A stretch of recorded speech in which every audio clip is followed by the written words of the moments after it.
to McKeag Field in Rapid City, South Dakota, where tonight we bring you the very best of the Black Hills Conference, the St. Thomas More Cavaliers, where this evening on the Security First Bank Cavalier Sports Network, we bring you a battle of undefeated baseball squads, the 2-0 St. Thomas More Cavaliers and the undefeated Rapid City Christian Comets.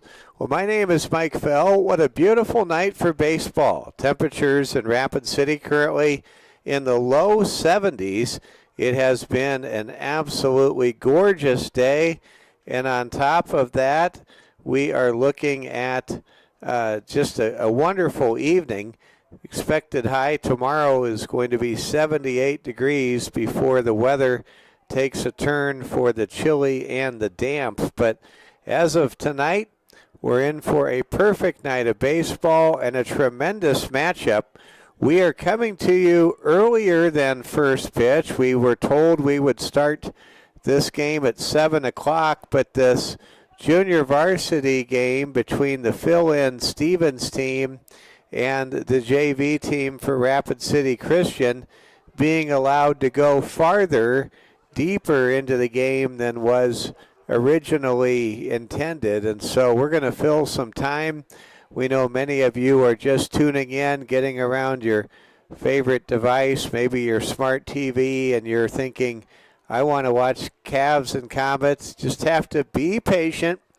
That's always a virtue, and just be patient here on this Holy Week as we bring you Cavaliers and Comets from McKeag Field, battle of undefeated baseball teams, and this should be a lot of fun tonight. Whether it's football, which St. Thomas More has always defeated Christian in, or basketball, where Christian has had success against STM the last two boys basketball seasons, or baseball, where it's really been a back and forth common occurrence to see a split series in a two-game series between the Comets and the Cavaliers. It's always an event when St. Thomas More and Christian get together. Who can forget the scene at the King Center back in January when we had almost 3,000 fans watching the doubleheader that was split between the Comets and the Cavaliers. The boys, on the boys' side, the Comets won by about 20. On the girls' side, the Lady Cavs won by about 10. When it's all said and done, the center of this rivalry is not about the winning and the losing. It's about glorifying Jesus Christ, and we glorify Christ as we remember him, especially this week as we are getting closer to Holy Thursday, as the Protestants call it, Maundy Thursday, and of course Good Friday coming up on Friday, and Easter Sunday, the celebration of the resurrection of our Lord and Savior Jesus Christ, just 5 days away. And certainly our thoughts and minds are focused on Easter and the passion of Christ and all that we remember and celebrate in the next several days here on this Holy Week. It is almost 7 o'clock. Again, we were told that we were going to start the warm-up and the pregame activities at 6:45, but the game just continues to go on here with the JV game, so we'll just fill the time. We have the starting lineup for St. Thomas More, but we'll wait until closer to first pitch to share that lineup with all of you. We don't have the lineup yet for the Comets, as the coaching staff led by the great Adam Courtney is still engaged in this JV game, which at the moment stands Stevens 17 and Christian 15. Number 32 for Stevens earlier this evening actually hit a home run beyond the towering fence in right field. near the Pepsi scoreboard, and what a sight that was. The fans got on their feet, and you don't expect to see that in a JV game. Somebody taking a pitch and driving it over the fence. We saw St. Thomas More battle Hot Springs to an inspirational 6-5 victory a couple of nights ago, and who can forget that inside the park home run by Cruz for Hot Springs that tied the game in the top of the 7th inning.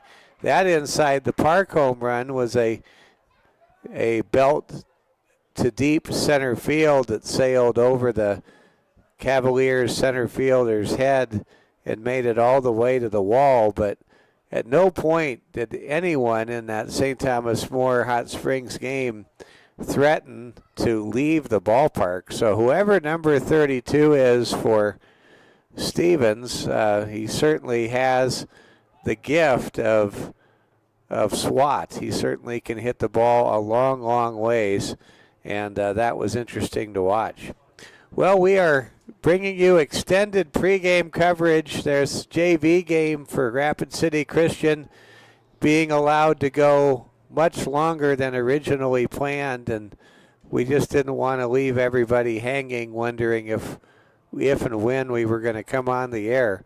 A lot of things we can get to, and we'll take our time to do so. We'll recognize sponsors. We'll go look at the active scoreboard in the big leagues, along with the 7-seed play-in games in the NBA tonight, and a very active night on the ice, as we will see if the Minnesota Wild and St. Louis Blues and Montreal Canadiens can all clinch final wild card appearances. And of course the Columbus Blue Jackets and the Calgary Flames, they're trying to race down from behind teams they're trying to chase to try to reach the Lord Stanley Cup playoffs. So we'll have to see how things play out. Well, I think we may be finished here with the JV game, and we are. So we are going to count down to first pitch. St. Thomas More getting set to battle the Rapid City Christian Comets, two outstanding undefeated teams. Comets reaching the birdcage 2 years ago at the state tournament in Sioux Falls, nearly reaching the state tournament last year. St. Thomas More, a whole bunch of state championships.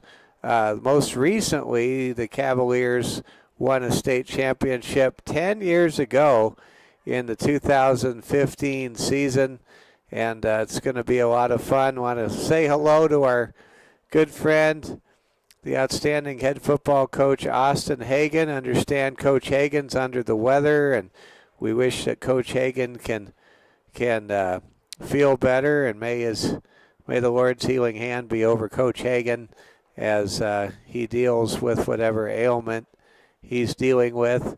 And we now have a great sight here around the pitcher's mound. Let's go in for the close-up as members of the Stevens and Christian teams are praying together here at the pitcher's mound here at McKeague Field as the Cavaliers and the Comets start to limber up, get loose, get ready for what may very well be one of the two biggest games of the regular season.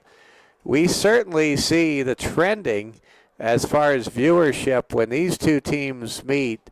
This is easily the most watched game we bring you every year, games we bring you every year on the Security First Bank Cavalier Sports Network. Well, good evening, ladies and gentlemen. On a perfect night for baseball, 68 degrees, our current temperature here on the west side of Rapid City. Wind is not a factor tonight. In fact, I'd say it is calm this evening in terms of the windy conditions. It is a perfect night for baseball in the very heart of the month of April on this tax day, April the 15th. And This is going to be a lot of fun tonight. Wherever you're watching the Security First Bank Cavalier Sports Network. Security First invites you to swing for the fences with school spirit. The Cavalier debit card from Security First Bank lets you show your pride every time you swipe. Step up to the plate and get yours today. Security First Bank, member FDIC. Big dreams start with a solid foundation. Build your future with a construction loan from Security First Bank. Local experts, fast answers, customized solutions. Let's build something great. Security First Bank, equal housing lender, NMLS number 505011. Let's recognize some of our great Cavalier sports sponsors tonight. Sponsors that include Monument Health. Monument Health, the official sports athletic training partner of St. Thomas More Athletics. I'm sure Kristen Whitley's here tonight to look out for the Cavaliers in terms of the potential of injury or cramping or anything like that. Other great sponsors include Culver's Restaurants in Rapid City. That's where I went for dinner tonight, and my double cheeseburger, double butter burger was delicious. Quinn Construction, Shields, Watiki Water Park, Ruby Tuesdays, that's where the Cavaliers eat. Rosenbaum Signs, South Dakota National Guard brings you tonight's broadcast. Other great sponsors include Stacy Nelson, your RE/MAX Realtor, Rangel Construction, The Market in Tuscany Square, Dave Ramel, the State Farm Insurance Agent, like a good neighbor. Dave is there. Courtesy Subaru and Doctors Tucker, Kudrna, Howick, and Young from the Rapid City Eye Care Center. Well, this is game number 3 of our 7-game regular season showcase here in the months of April and May. Our next game will be a week from Saturday when the Cavaliers host the Cubs. No, not the Chicago Cubs, but the Chamberlain Cubs. Will have a 3:45 pregame show time with first pitch set for 4 o'clock next Saturday. Not this Saturday, not Holy Saturday, but a week from Saturday as the Cavaliers host the Chamberlain Cubs. Should be a great game. That'll be a rematch of the final game of the postseason for St. Thomas More. If you recall, that was played in Chamberlain in the middle of May last year. And next, a week from Monday, we will have the Cavaliers and the Douglas Patriots. That'll be our final game in the month of April. And in case you're wondering, May Day, May 1st, will be a rematch. It'll be the home game for St. Thomas More in game number 2 of a 2-game season series this year between the parochial superpowers of Rapid City High School baseball, St. Thomas More, and Rapid City Christian. We're happy to have all of you tuned in tonight watching.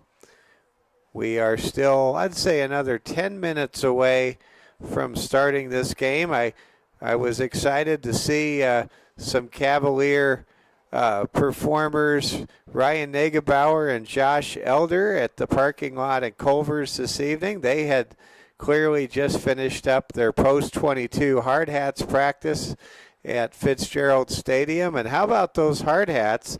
They swept the Sheridan, Wyoming Troopers in a 3-game series over the weekend. Head coach Kelvin Torvey and the Hard Hats are 3-0 to start the season. And no doubt this is going to be an outstanding Hard Hats team. I'm sure it'll be an outstanding Expos team as well.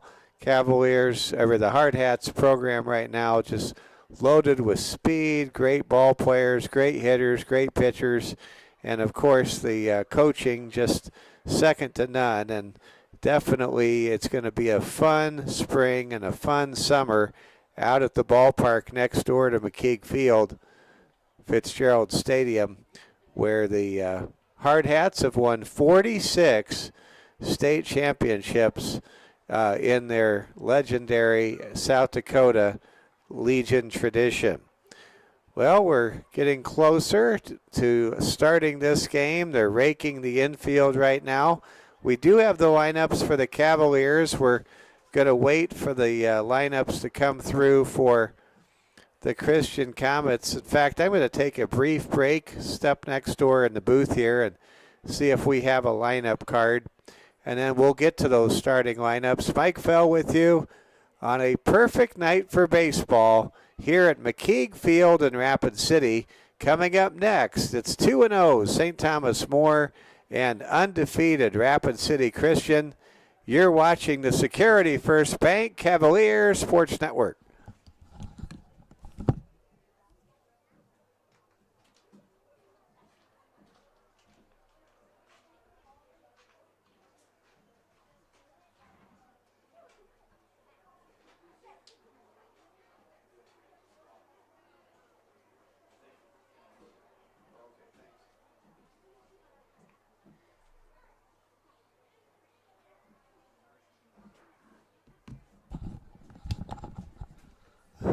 Welcome back, everybody. Let's go ahead and take a look at some scores around the major leagues, a full night of action around the big leagues. And let's go ahead and start in Miami, where Corbin Carroll has hit a grand slam for the Arizona Diamondbacks. The Snakes lead the Fish 10-3 tonight in South Florida.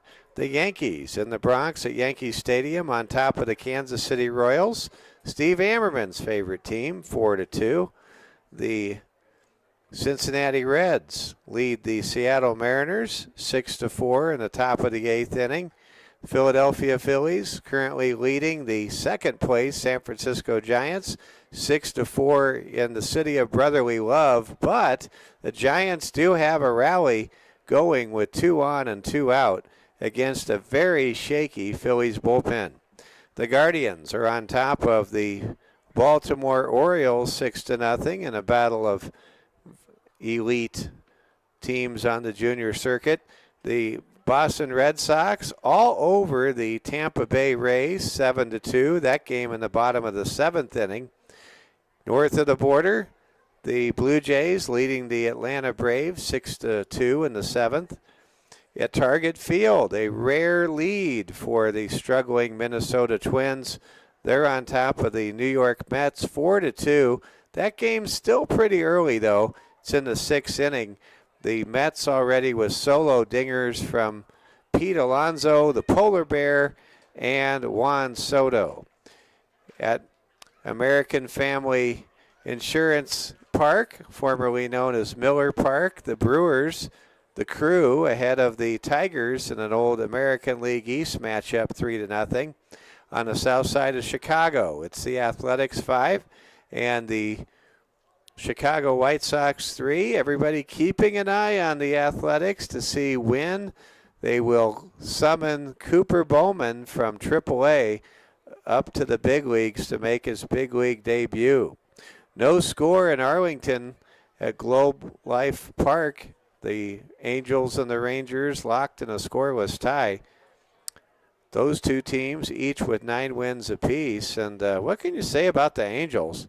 A true surprise in the American League so far this year.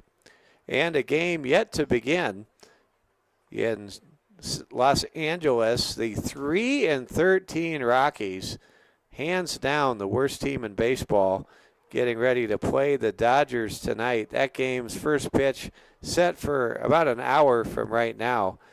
And we do have one final from Three Rivers Ballpark. Thank you, sir.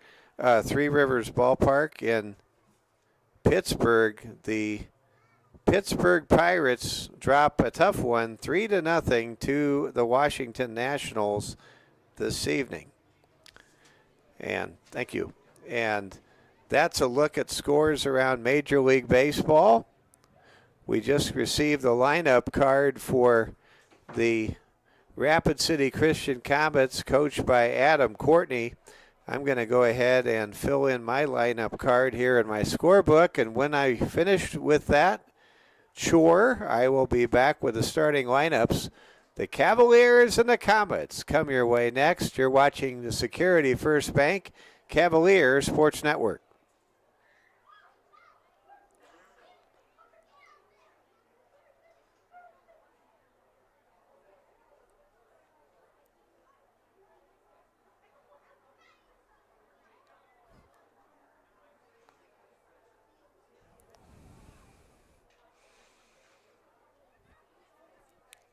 You're watching coverage of the Cavaliers and the Comets. What a night for baseball this has turned out to be. Could not have ordered a better night for Rapid City, South Dakota on April the 15th, that's for sure.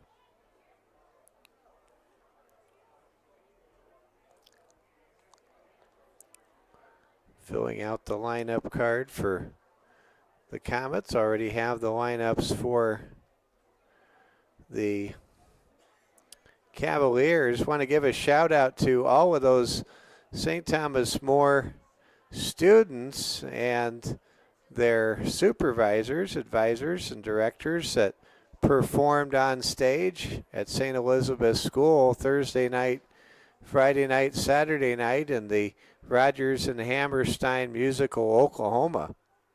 It was a great play. Everybody did a great job, and want to especially give a shout out to our Security First Bank Cavalier Sports Network technical director, Braden Strain, who happened to be the technical director for the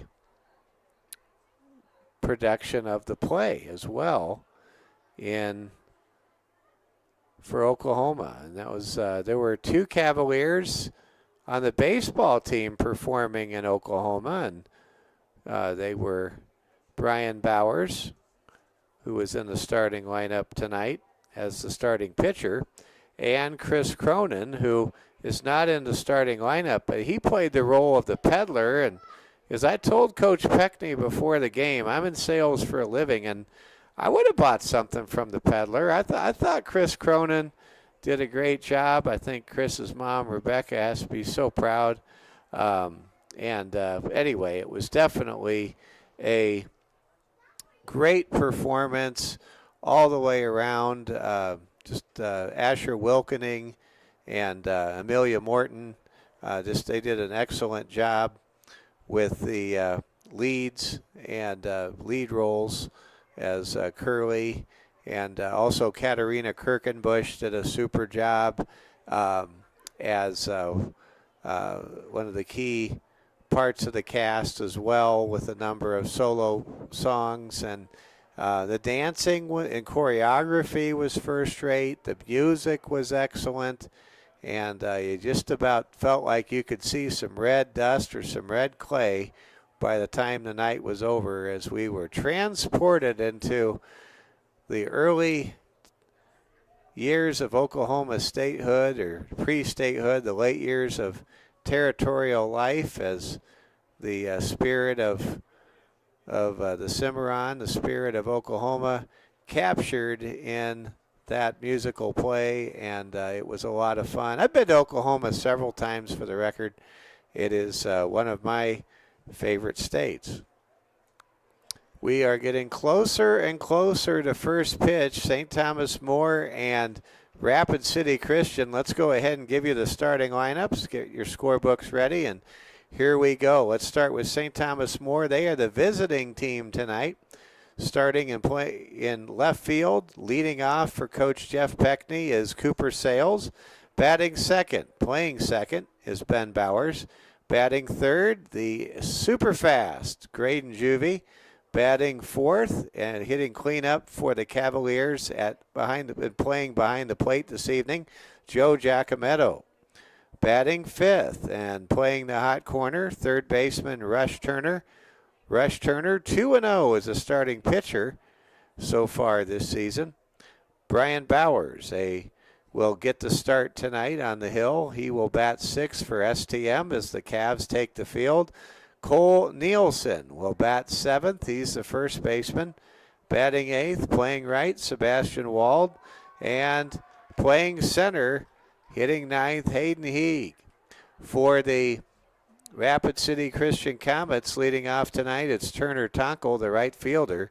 Batting second for the Comets, it's center fielder Benson Kiefer. What a tremendous basketball player, football player, all-around performer Benson is.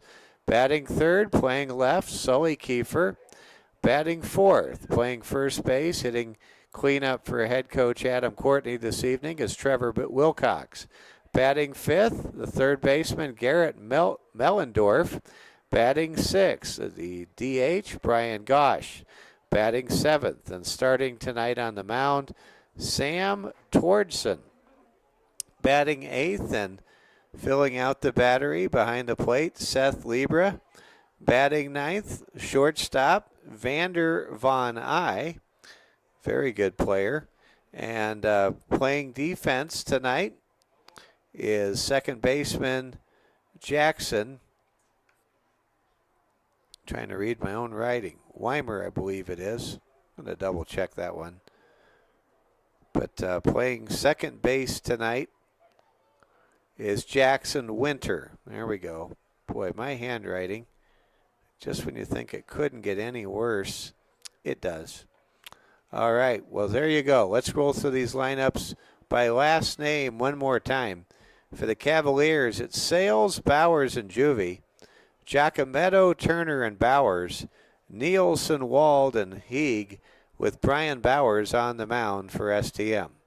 For the Comets this evening, it's Tonkel, Benson Kiefer, Sully Kiefer, Wilcox, Mellendorf, Gosh, Tordson, Libre, and Von Eye. Well, here we go. We're just moments away from the exchange of the lineup cards. Coach Peckney and Coach Courtney, very familiar with one another. This is a rivalry. It's always an event when STM plays Christian, whether it's in football, where St. Thomas More is undefeated and victorious every time they've played in football against Christian, or in basketball, or in baseball. And we'll have to see how things play out tonight. These are two great teams. STM, a young team. They did commit a couple of errors, both official errors and some base running errors in their 6-5 win over Hot Springs. The Cavaliers have the bullpen pitching. We haven't seen the Cavaliers have to go to the pen really much this year. We've seen Giacometto come out and get a save or two, but we've pretty much seen Rush Turner just paint a whole bunch of zeros on the scoreboard for the first two games. This is a different level of opponent for STM than Custer, where both of these teams beat Custer 15-0 when they met the Wildcats already this year. And in addition, for St. Thomas More, Cavaliers won a one-run game against Hot Springs. Christian fared better against Hot Springs if we're comparing scores, but it's never a good idea to compare scores, especially in baseball, because starting pitching is the ultimate variable, as well as just the momentum that comes with one night to the next between the pitching and the hitting in a given night. It's a lot easier to compare scores in football to truly take the measurement of one team's ability versus another. Well, we apologize for coming to you so much later than was expected. We were told we would be loosening up around 6:45, starting the game at 7.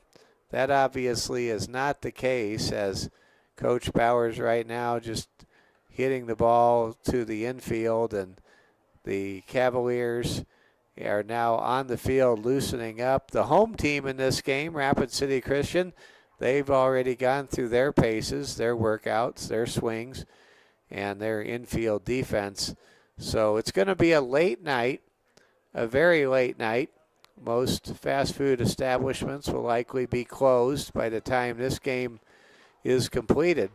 But stay up with us, folks. We think you'll enjoy staying up and watching the Cavaliers and the Comets tonight as the two parochial programs that have a mission of teaching and glorifying our Lord and Savior Jesus Christ get together on the diamond tonight here on Holy Week as we are ready for a great night of baseball. The Cavaliers and the Comets.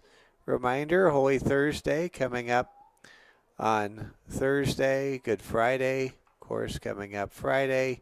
Stations of the Cross, certainly happening on Friday, and then we'll have Easter Sunday Mass, and we just, if you're watching for Christian, you have wherever you attend your church services. Of course, will be Maundy Thursday and Good Friday, and then of course Easter on Sunday. And as they say, He is risen. He is risen indeed.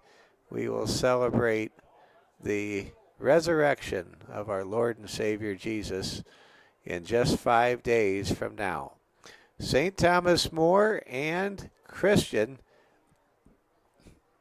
we're just waiting for the national anthem, the players to line up. Everybody here a bit restless.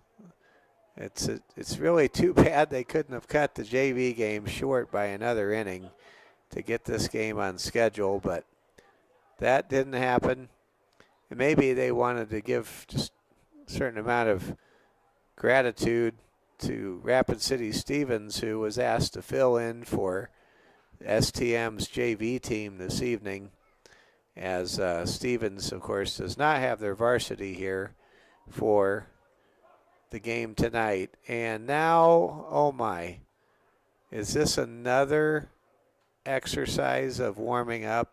It is. Well, my apologies, folks. This game may not start until about 8 o'clock, as now the Comets are going to come out and play infield practice and hit around. And, man, I just, it's going to be late. It's going to be late, but I guess these boys can stay up and do their homework. Well, we're happy to have you along with us. Let's go ahead and check scores from around baseball this evening. Let's check the Major League scoreboard. We have some finals to tell you about. The San Francisco Giants dropped a tough one to the Philadelphia Phillies this evening. The Phillies beat the Giants 6-4. Winning pitcher for Philadelphia in that game is Kerkering. Losing pitcher, 42-year-old Justin Verlander. And Matt Strom, the former Royal and former San Diego Padre, gets his first save of the season in Philadelphia. In Miami tonight, the Arizona Diamondbacks keep their winning streak rolling. They win 10-4. Highlight of that game was a Corbin Carroll grand slam. Washington Nationals shut out the Pittsburgh Pirates 3-0. Pirates with Paul Skeens on the mound this evening.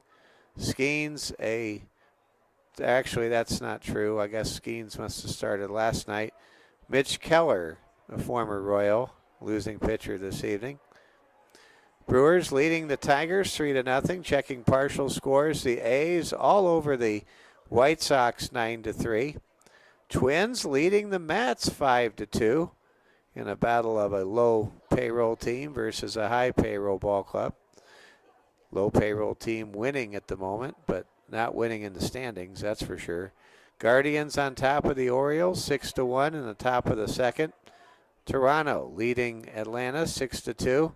Boston ahead of Tampa 7-2.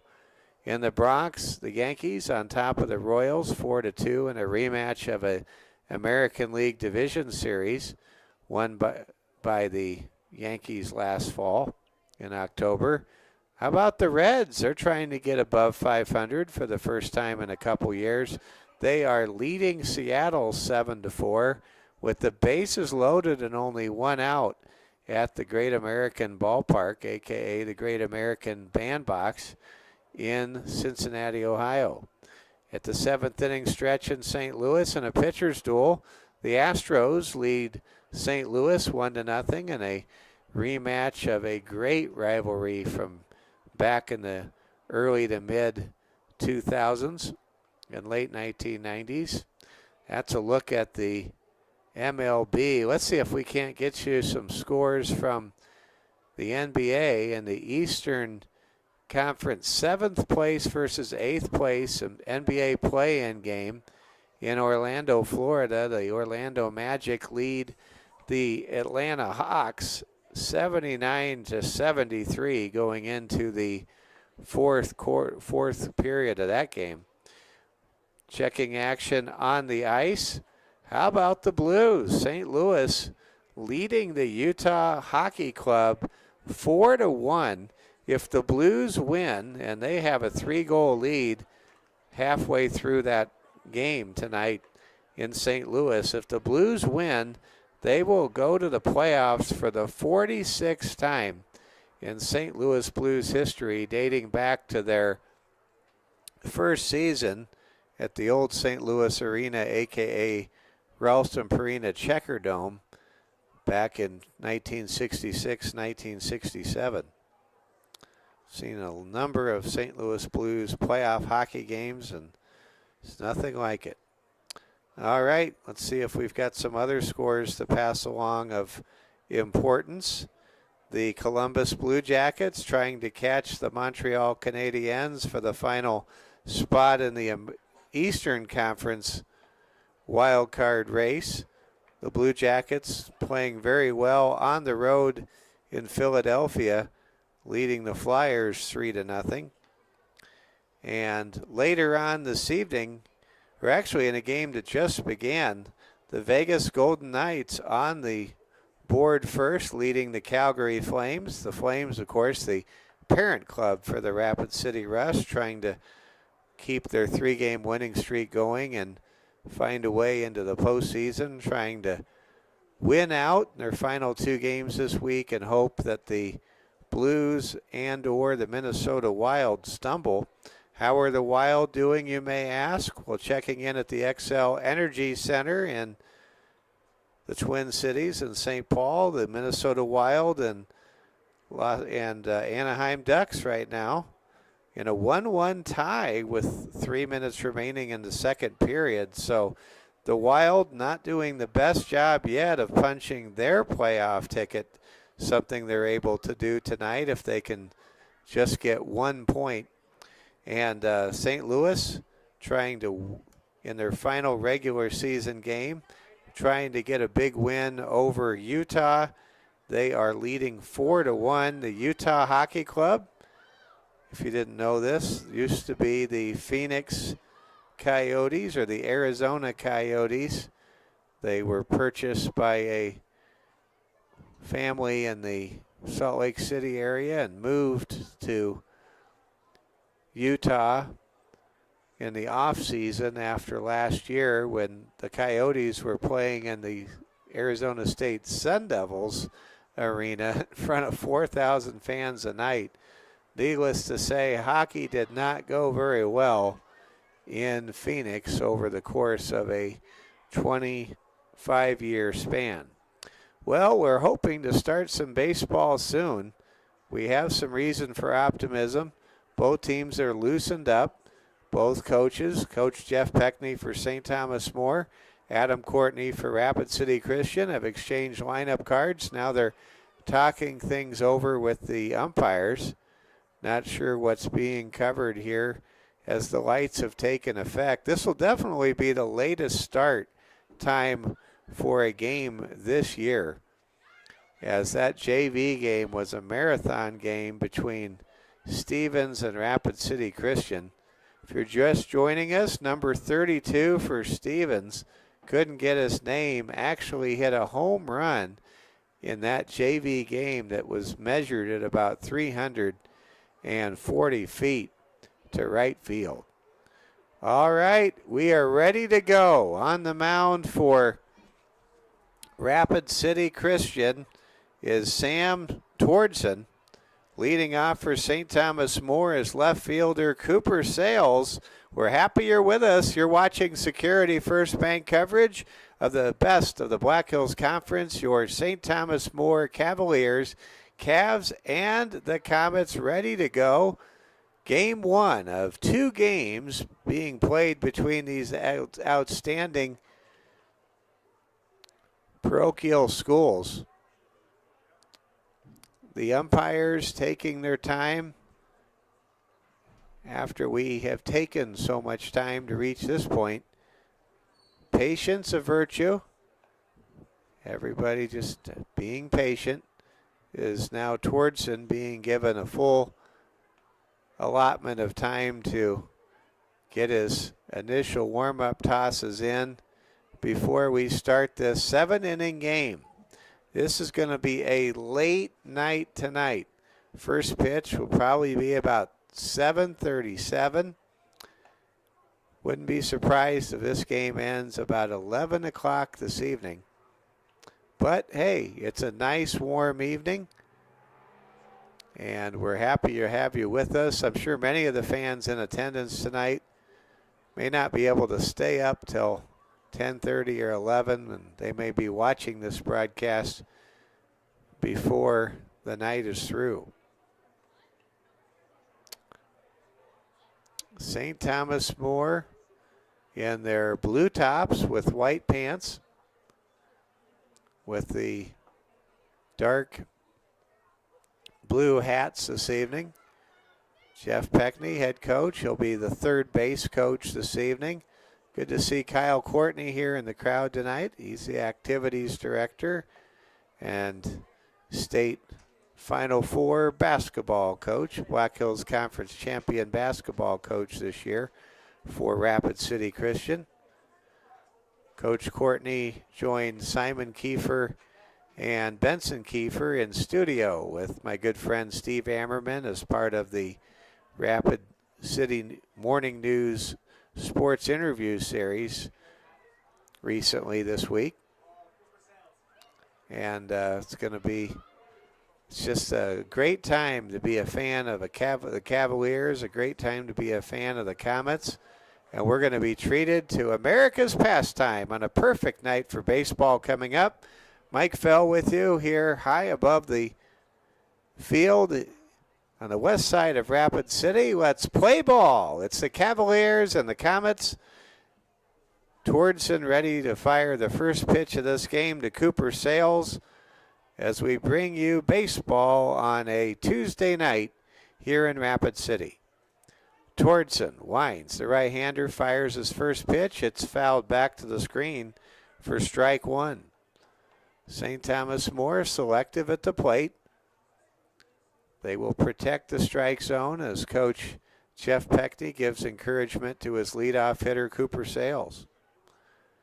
Here comes the second pitch from Tordson. And with a nice curveball, we have strike two. You talk about painting the black. Well, I guess. What a great curve that was from Sam. Here comes the 0-2 pitch to Cooper Sales. Sales, a right-hander, waits for the right-hander's pitch. That pitch is just off the plate for ball number one. Count now 1-2. Oh, wait, they're going to call it strike three. That was a late strike call. And I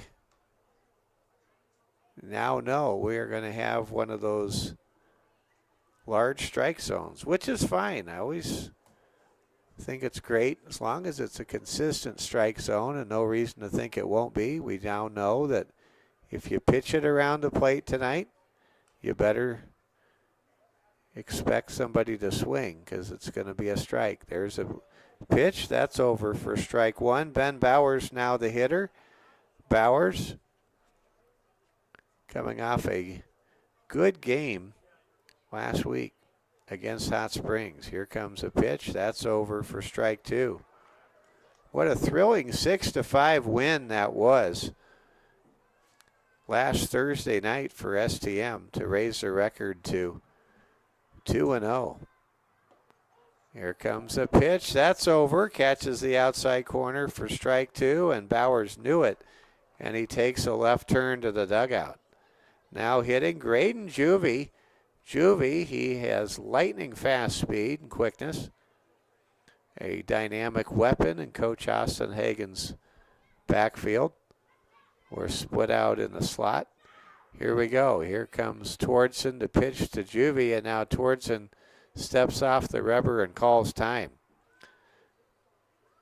We're just underway, top of the first inning here in Rapid City. There's a pitch that is outside to Juvie. Count now is 1-0. Juvie trying to become the first base runner. If he gets on base, he's virtually assured to steal second, most likely third. Here's a pitch over for strike, and the count now moves to 1-1. Mike Fell with you. What a perfect night for baseball. Doesn't get any better than this. Here comes a pitch. Juvie drills it into center field right up the middle, and Graydon Juvie is aboard with a 2-out single. As is often is the case, great undefeated teams like St. Thomas More, they do some of their best business with 2 outs. Let's see if the Cavaliers have some 2-out magic in this game. Coming to the plate is now the cleanup hitter, Joe Giacometto.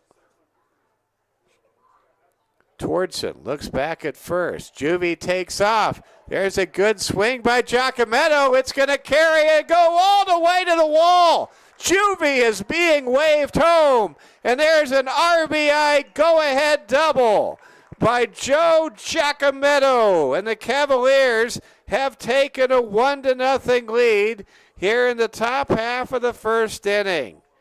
Juvie on a perfect, quintessential hit and run, able to round third without any type of a hint of suspense.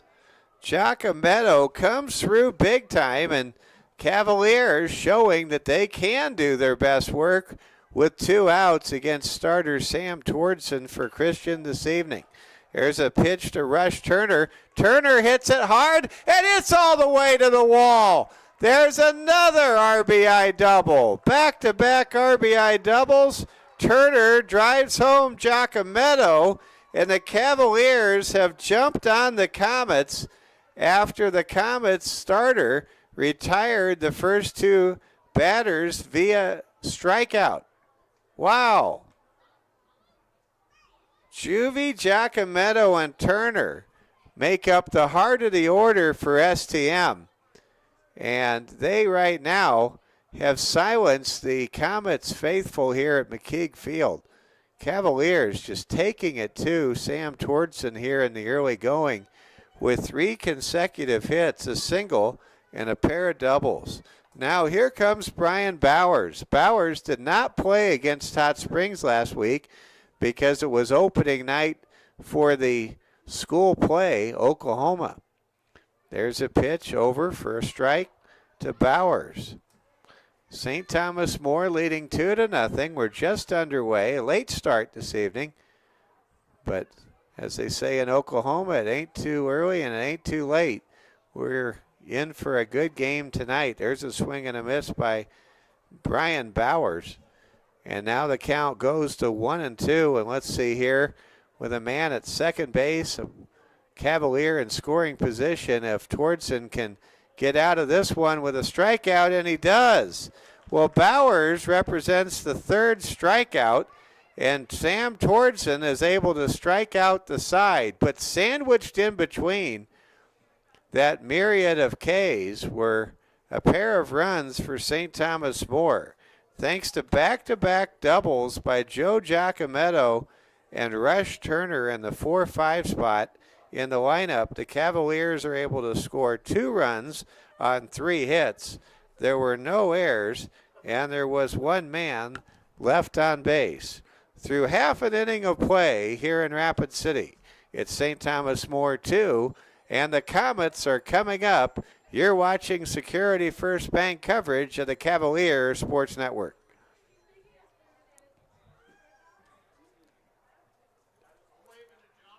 Oh, okay.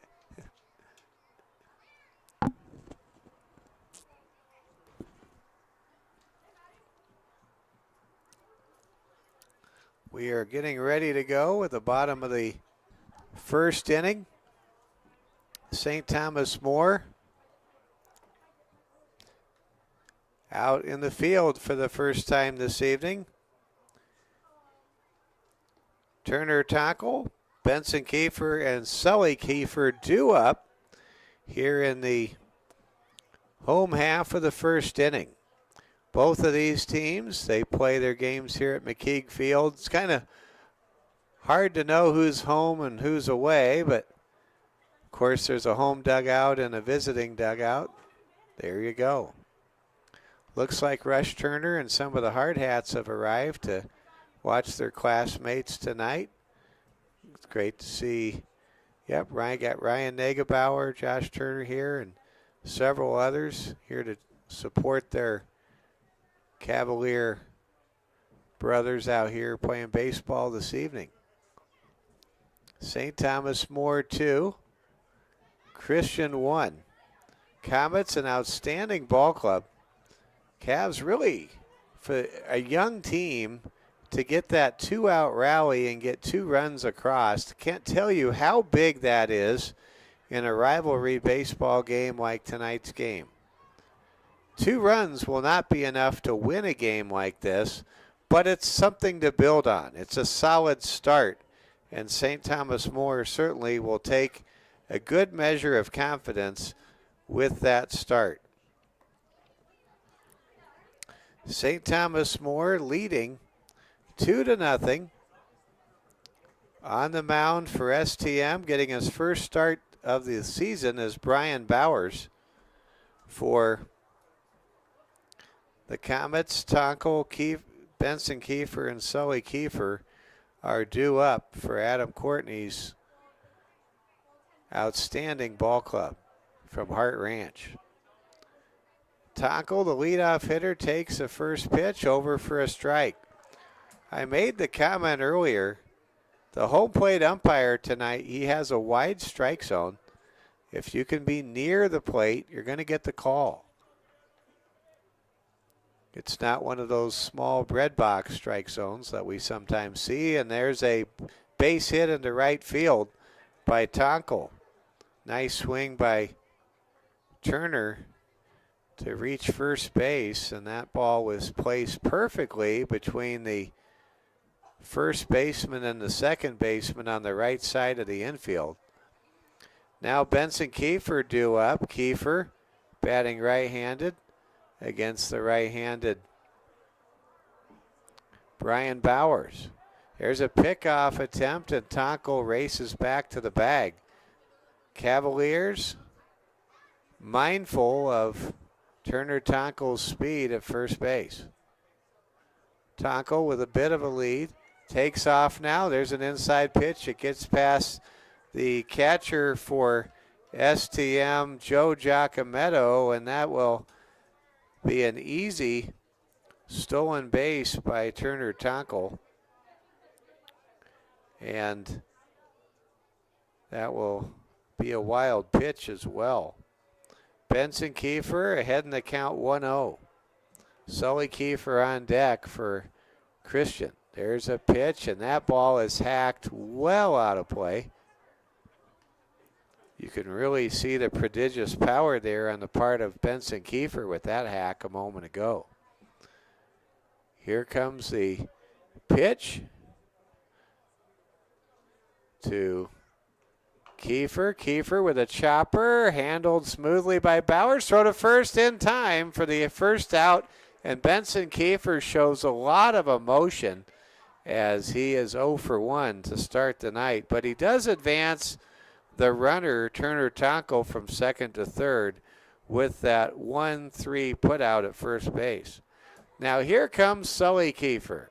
Very dangerous hitter, batting third for Adam Courtney's Comets. There's a foul ball onto the berm.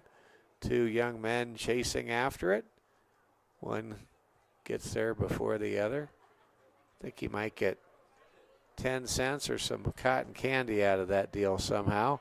Here comes the 0-1 pitch now to Sully Kiefer. And that pitch is high near the shoulder for ball one. One thing's for sure, Ben Bowers is not afraid to pitch inside.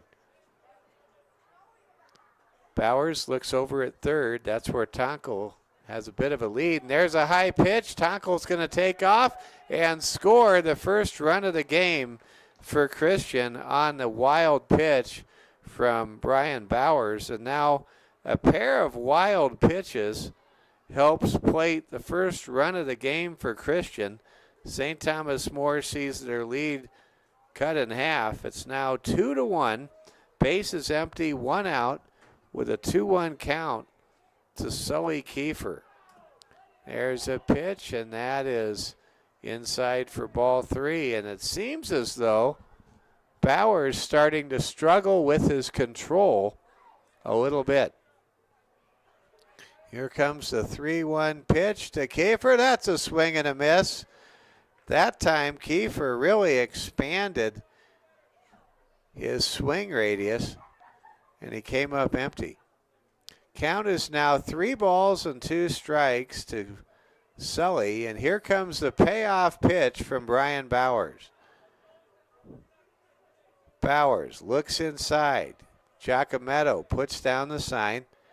Here comes the payoff pitch. That ball drilled fair inside the third base bag into left field, and that's going to be a long single. Playing that grounder down the line exceptionally well was left fielder Cooper Sales. Sales limited Sully Kiefer to a single and what would have been a double against lesser defensive center fielders. Now here comes the cleanup hitter for Coach Courtney, Trevor Wilcox. And taking off and running is Sully Kiefer. He'll easily steal second base, and now the double play is no longer in order. Trevor Wilcox now batting with a man in scoring position, trailing in the count, no balls, 1 strike. Cavaliers leading the Comets 2-1 here in the bottom of the first inning. There's a pitch, and it is marked over for a strike. We may have started the game late, but this expansive strike zone is keeping things moving along so far. Taking off, trying to steal third is Sully, and he'll do so. No, he won't, as at the last possible moment, Trevor Wilcox fouled off the pitch. And we'll do it all over again. Count is now 0-2 to Wilcox. Bowers looks inside to Joe Giacometto, gets his sign. Taking off is Kiefer. There's a pitch that's just off the plate for ball 2. And the count evens at 2 balls and 2 strikes to Wilcox. St. Thomas More now dealing with a runner at third. Quite candidly, Bowers is focused on the man at the plate, and there's a base hit. Good piece of hitting by Wilcox, and this game is tied 2-2. So Turner, Tonkel, and Sully Kiefer score. Trevor Wilcox able to plate the first run batted in tonight for Christian, and we have a 2-2 tie. Now with the bases only having a man at second, here comes Garrett Mellendorf. Mellendorf, one of those East River last names. There's a throw back to first. Getting back safely is Trevor Wilcox.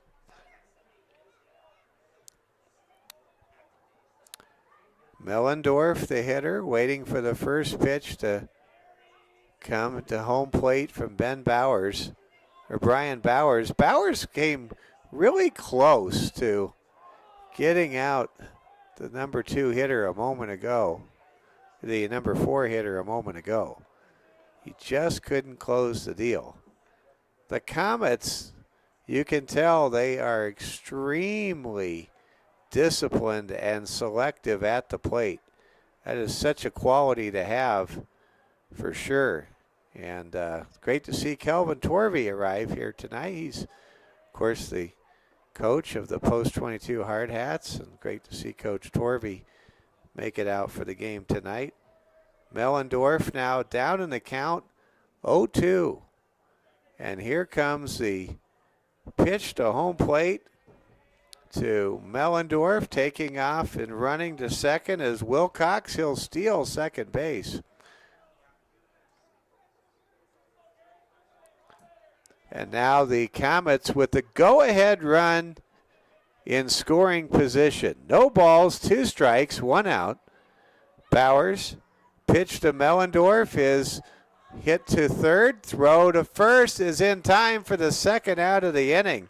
Great play defensively at the hot corner by St. Thomas More's Rush Turner. So that's a 5-3 put out, ground out, retiring Garrett Mellendorf, advancing from second to third and representing the go-ahead run just 90 feet from home plate. Now is Trevor Wilcox, and here comes Bryce Gosh. Bryce Gosh, the hitter from the right side of the plate. Waits for the pitch here from Bowers, and it's outside for a ball. Count is now 2-0 to Gosh. On deck is Sam Tordson, the starting pitcher for Christian tonight. Count is 2-0 to Gosh. And that pitch is off the plate. The count now moves to 3 balls and no strikes. St. Thomas More and Christian in the first inning in a 2-2 tie and a perfect night for baseball. And there's a pitch that the hitter thought was ball 4, but the umpire said it was strike 1. The count now 3-1. Again, a very large strike zone this evening. Bowers' next pitch is off the plate. Good job there by Giacometto to back up the throw and keep the go-ahead run at third base. So now there are runners at the corners as Gosh draws a base on balls. Sam Tordson, the hitter. Runners at the corners. And we'll see how Tordson does. Can he help his own cause? Running without a contested throw from first to second is Gosh. Now the Comets with a pair of runners in scoring position, representing the go-ahead runs in this 2-2 ball game here in the bottom of the first. There's a pitch, and that gets through the wickets of the catcher, Joe Giacometto, and the Comets have taken their first lead of the game. Wilcox scores on a pass ball from Trevor Wilcox. And now Bryce Gosh has gone from second to third, and Tordson is ahead in the count 2-0. And Bowers is really having trouble against the very good Comets lineup here in the first inning. Count is 2-1 now to Tordson. Here comes a pitch from Bowers. Bowers in this inning alone has thrown a lot of pitches. Count is now 2-2. I think unofficially Bowers has thrown 25 to 30 pitches already. There's a grounder handled by Juvie. Throw to first in time to retire the side, but the Comets have the lead. Rapid City Christian in the bottom of the first inning scores 3 runs. They were all earned on 2 hits. Check that. 3 hits. And there were no errors, and there was 1 man left on base. Through 1 inning of play here at McKeague Field in Rapid City. It's Rapid City Christian 3, St. Thomas More 2. You're watching Security First Bank coverage of the Cavalier Sports Network.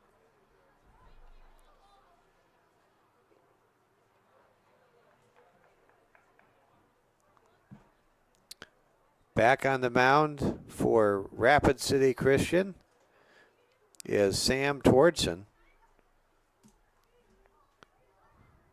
Cavaliers trying to take the lead back. We saw a number of lead changes in that thrilling 6-5 victory over Hot Springs last Thursday.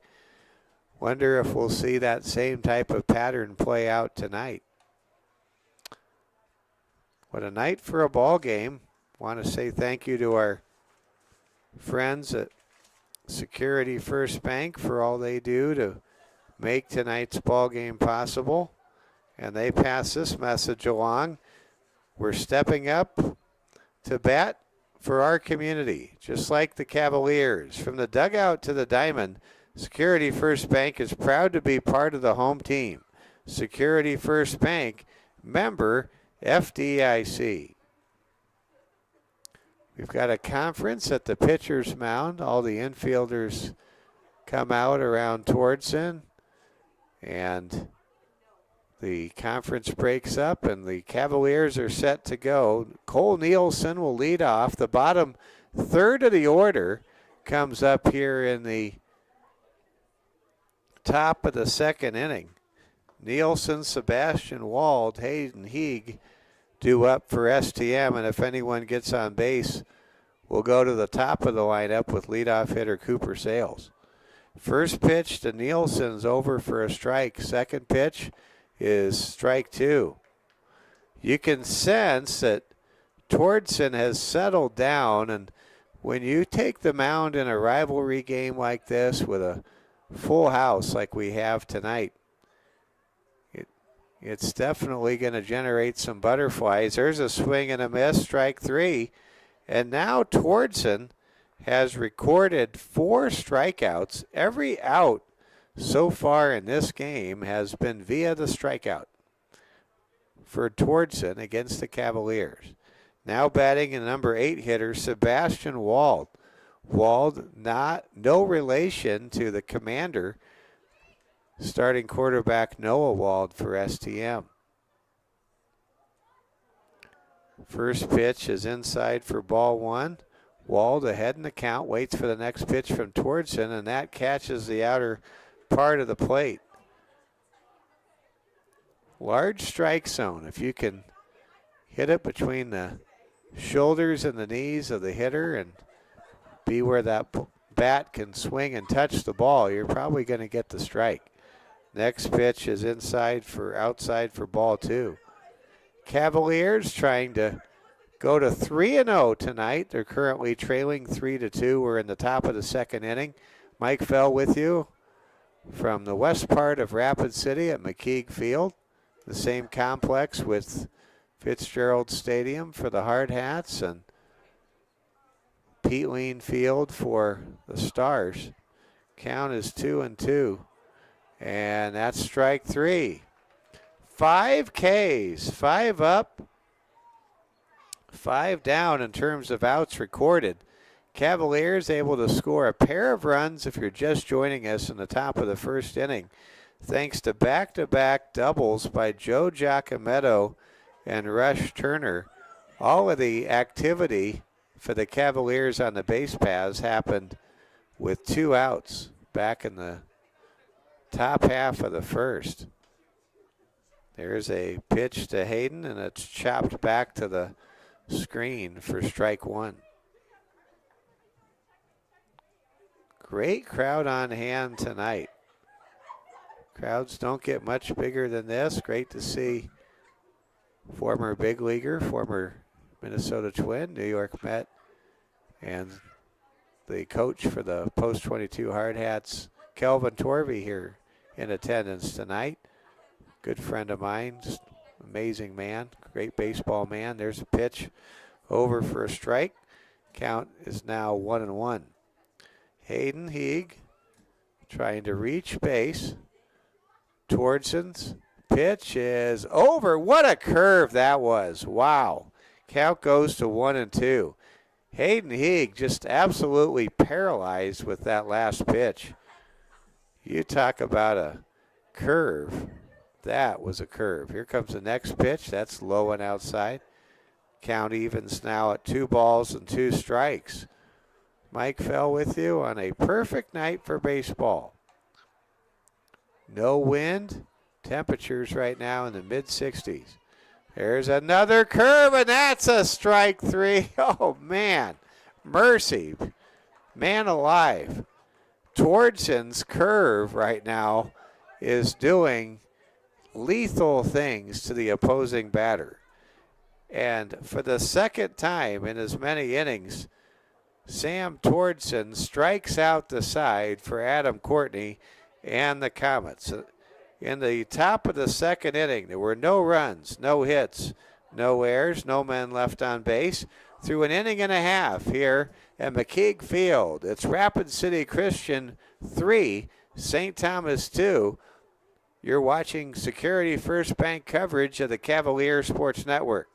Coming up to bat for Rapid City Christian in the bottom of the second inning will be Seth Libre, Vander Von Eye, and Turner Tonkel. If anybody gets on base, Benson Kiefer will come to bat. Let's see if we can check some scores for you. Let's go back to the big leagues, see what we have tonight. Some final scores: the Blue Jays 6, the Braves 3. Guardians win by the same score over the Orioles 6-3. Red Sox beat Tampa Bay 7-4 at George Steinbrenner Field in Tampa. The Phillies beat the second place Giants 6-4. Diamondbacks beat the Marlins 10-4. Nationals blank the Pirates 3-0. Reds beat the Mariners 8-4. In the bottom of the second, no score between my first place Padres and Coach Jeff Peckney's Chicago Cubs, who are also in first place. We go to the bottom of the second inning. Libre to lead off. Bowers back out for a second inning of work. Bowers gets a sign from Joe Giacometto. Good play there by Joe with the glove. Isaiah Quasney unavailable. His family took a trip to Hawaii, so he is not in the dugout and is not backing up the plate defensively, as is often the case. Good for Isaiah to get that trip to Hawaii. Never been to Hawaii, but I have been to Barbados twice, and I wouldn't trade that. Here comes the pitch. That's a strike. Count now 2-1. If you ever get a chance to go to Barbados, you should go. Here comes a 2-1 pitch to Seth Libre. That ball is lifted to center and called for and caught by the Cavalier center fielder, Hayden Heeg. Good play there by Hayden. So the leadoff man is retired here in the bottom half of the second. Now here comes Vander Von Eye. Very dangerous hitter for the number 9 hole, that's for sure. Von Eye was a real thorn in the side against STM in baseball last year. Von Eye hits it well to left, and it is caught by Cooper Sales. 2 up, 2 down. And very efficiently, Brian Bowers retires the 8-9 hitters to start things off here in the bottom half, the home half of the second inning. Now here comes Turner Tonkel. Tonkel singled and scored his first time up tonight. Tonkel batting right-handed, waits for the pitch from Bowers, and there's a high swing and a miss. That was a great pitch.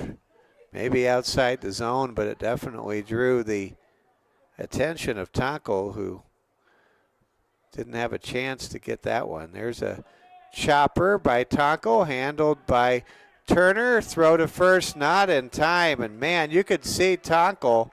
He's got the speed. Wow, that play by Turner was textbook, and it would have retired most hitters, but not Turner Tonko. Turner turned on the burners, and that was a infield hit right there for Turner Tonko, his second of the game. Now here comes Benson Kiefer. Kiefer grounded out to the pitcher his first time up. Kiefer swings and misses, throw down to second. No chance. Tonko with a stolen base, his second tonight. And now with 2 outs, the Comets with an potential insurance run standing at second base. Benson Kiefer waits for the 0-1 pitch to come from Bowers. Here comes the pitch. That's low and in the dirt for ball number 1. Benson Kiefer, very confident young man, coming off a phenomenal basketball season. Here comes the pitch, and there's a swing and a miss, and the ball goes all the way back to the screen. The runner will not advance. So now the count is at 1 ball and 2 strikes. Brian Bowers is a strike away from getting out of trouble here in the bottom of the second with a man at second. Here comes the 1-2 pitch from Bowers from St. Thomas More. Runner takes off. Ball smashed. It misses the base runner. That was nearly an out, and that will score a run. So the Comets do damage here in the second inning. Benson Kiefer comes through with a no-doubt smash. The only doubt was whether or not that smash might hit Turner Tonko. Tonko did a magnificent, borderline acrobatic job of getting out of the way of that smash and getting his balance and crossing home plate. So Tonko scores. It's now 4-2 Christian. Kiefer, who has great speed, is at first, and here comes Sully Kiefer. Brian Bowers has to be frustrated. He got back-to-back flyouts to center and left, and the Comets still find a way here in the home half of the second inning to cross home plate. There goes a runner to third. That could have been an easy throw to third and a putout to end the inning, but Brian Bowers was so locked in on home plate, he did not notice the base runner, and Coach Peckney wants to talk things over, and I think Coach Peckney has to really be frustrated with what just happened. If Bowers was paying attention to what was happening right in front of him, he would have had the out, and this inning would be over. You don't want to give a team like Rapid City Christian 4 outs at any point in a game like this. And that's what the Cavaliers just did. That was not a good decision. Probably a cross-up between third base and head base coach and head coach Adam Courtney and the base runner, who happens to be Benson Kiefer. Or rather, yeah, that last time was Benson Kiefer. Kiefer, by the way, back at second base. I guess they may have called time. I'm not sure what happened there. St. Thomas More trailing 4-2. Sully Kiefer, the hitter, in a 1-1 count. Here comes the pitch from Bowers to Sully, and Sully swings and misses, and the count moves to 1 ball and 2 strikes to Sully Kiefer.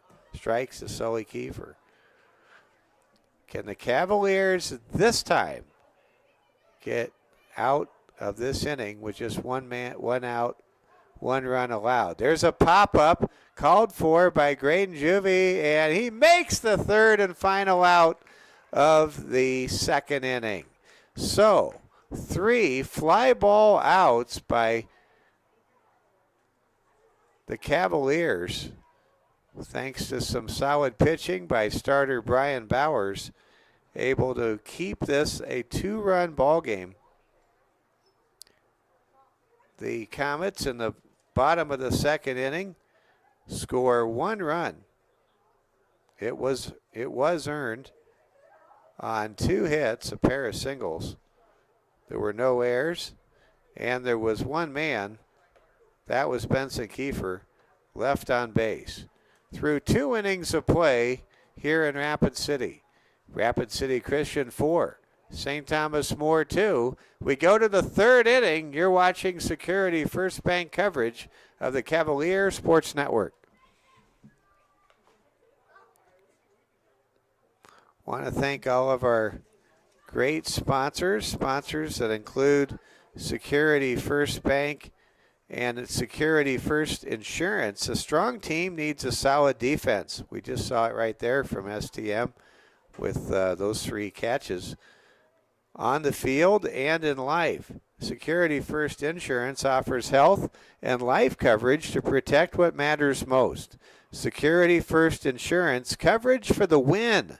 Insurance products are not FDIC insured, have no bank guarantee, and may lose value.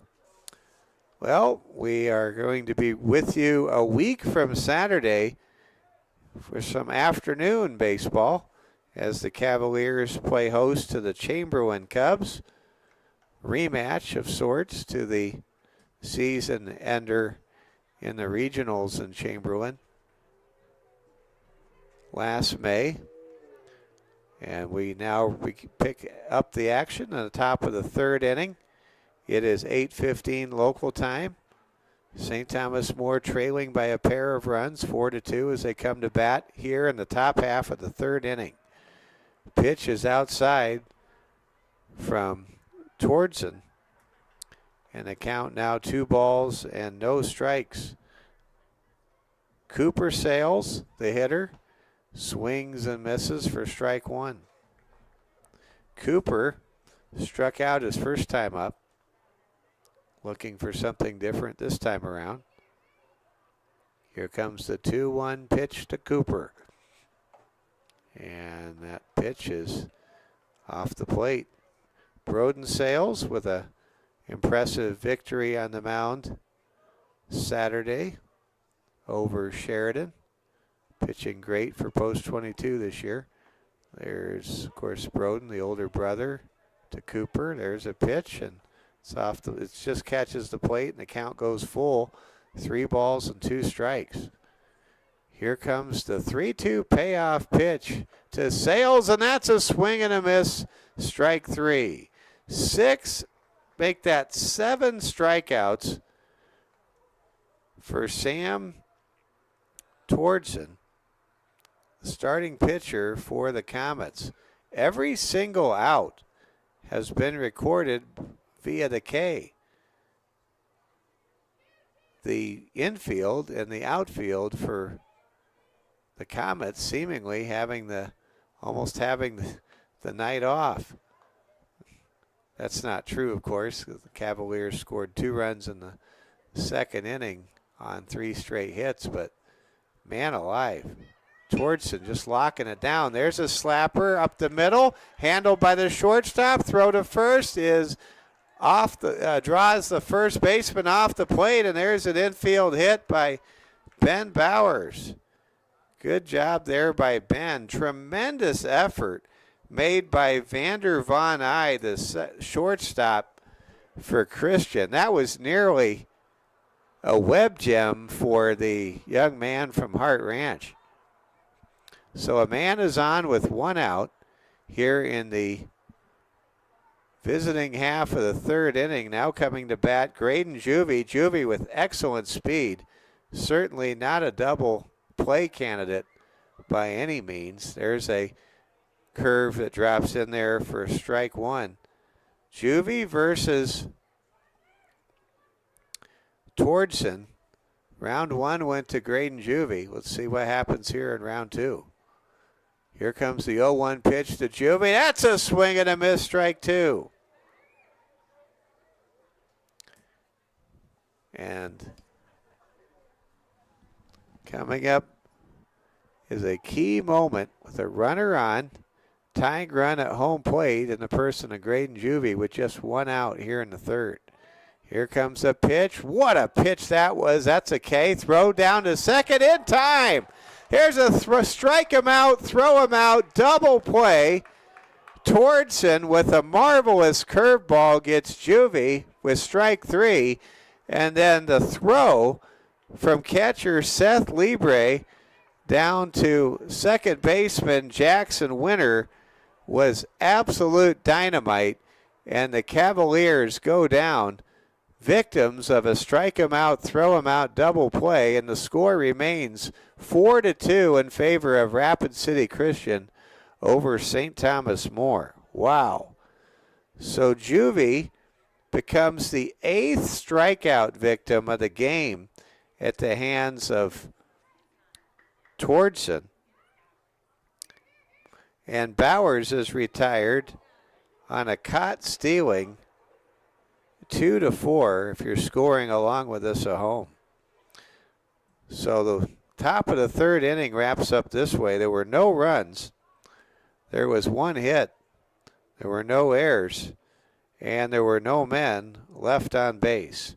Through 2.5 here in West Rapid City, it's St. Thomas More trailing Rapid City Christian 4-2. You're watching Security First Bank coverage of the Cavalier Sports Network.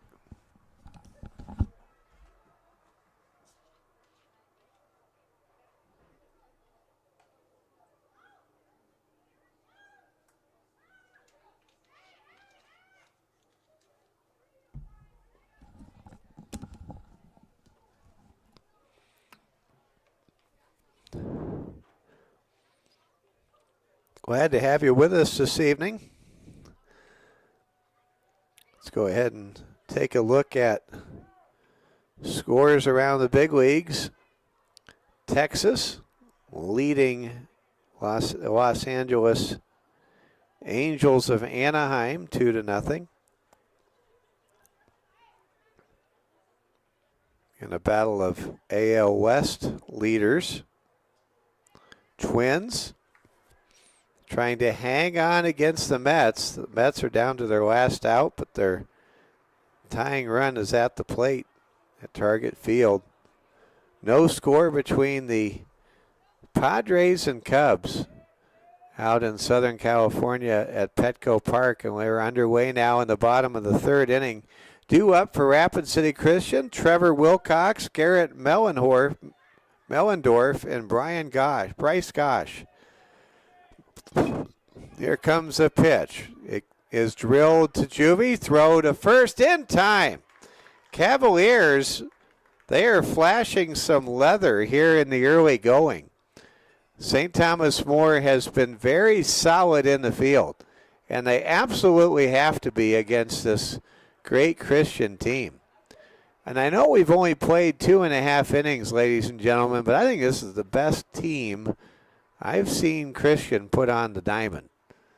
This is a very, very good team that looks like they could certainly contend for a state championship in Sioux Falls before all is said and done at the end of next month. Garrett Mellendorf, the hitter. Mellendorf grounded out his first time up to Rush Turner at third. Here comes the 0-1 pitch from Bowers to Mellendorf. There's a swing and a miss, strike 2. Garrett Mellendorf down in the count, 0-2. Bowers right now showing a lot of confidence. He's getting into a groove, which is an encouraging sign if you're a Cavaliers fan. And there's strike 3. Or did he get a piece? Mellendorf just got a piece of that pitch. And the at-bat extends. Count is now 1-2 to Garrett Mellendorf.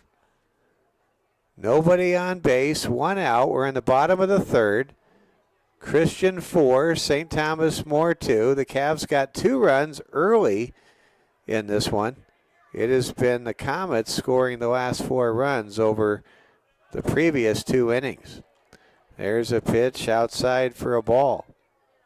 Temperatures starting to really drop here in Rapid City this evening.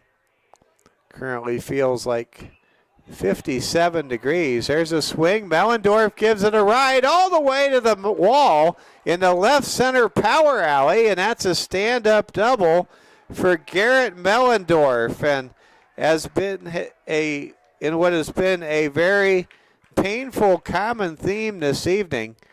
Bowers able to get ahead of a Comets hitter only to give up an extra base hit at an inopportune moment. So now the Comets with a man in scoring position at second base. Bryce Gosh, the hitter. There's a throw back to second, and Mellendorf, who didn't have much of a lead, gets back to second.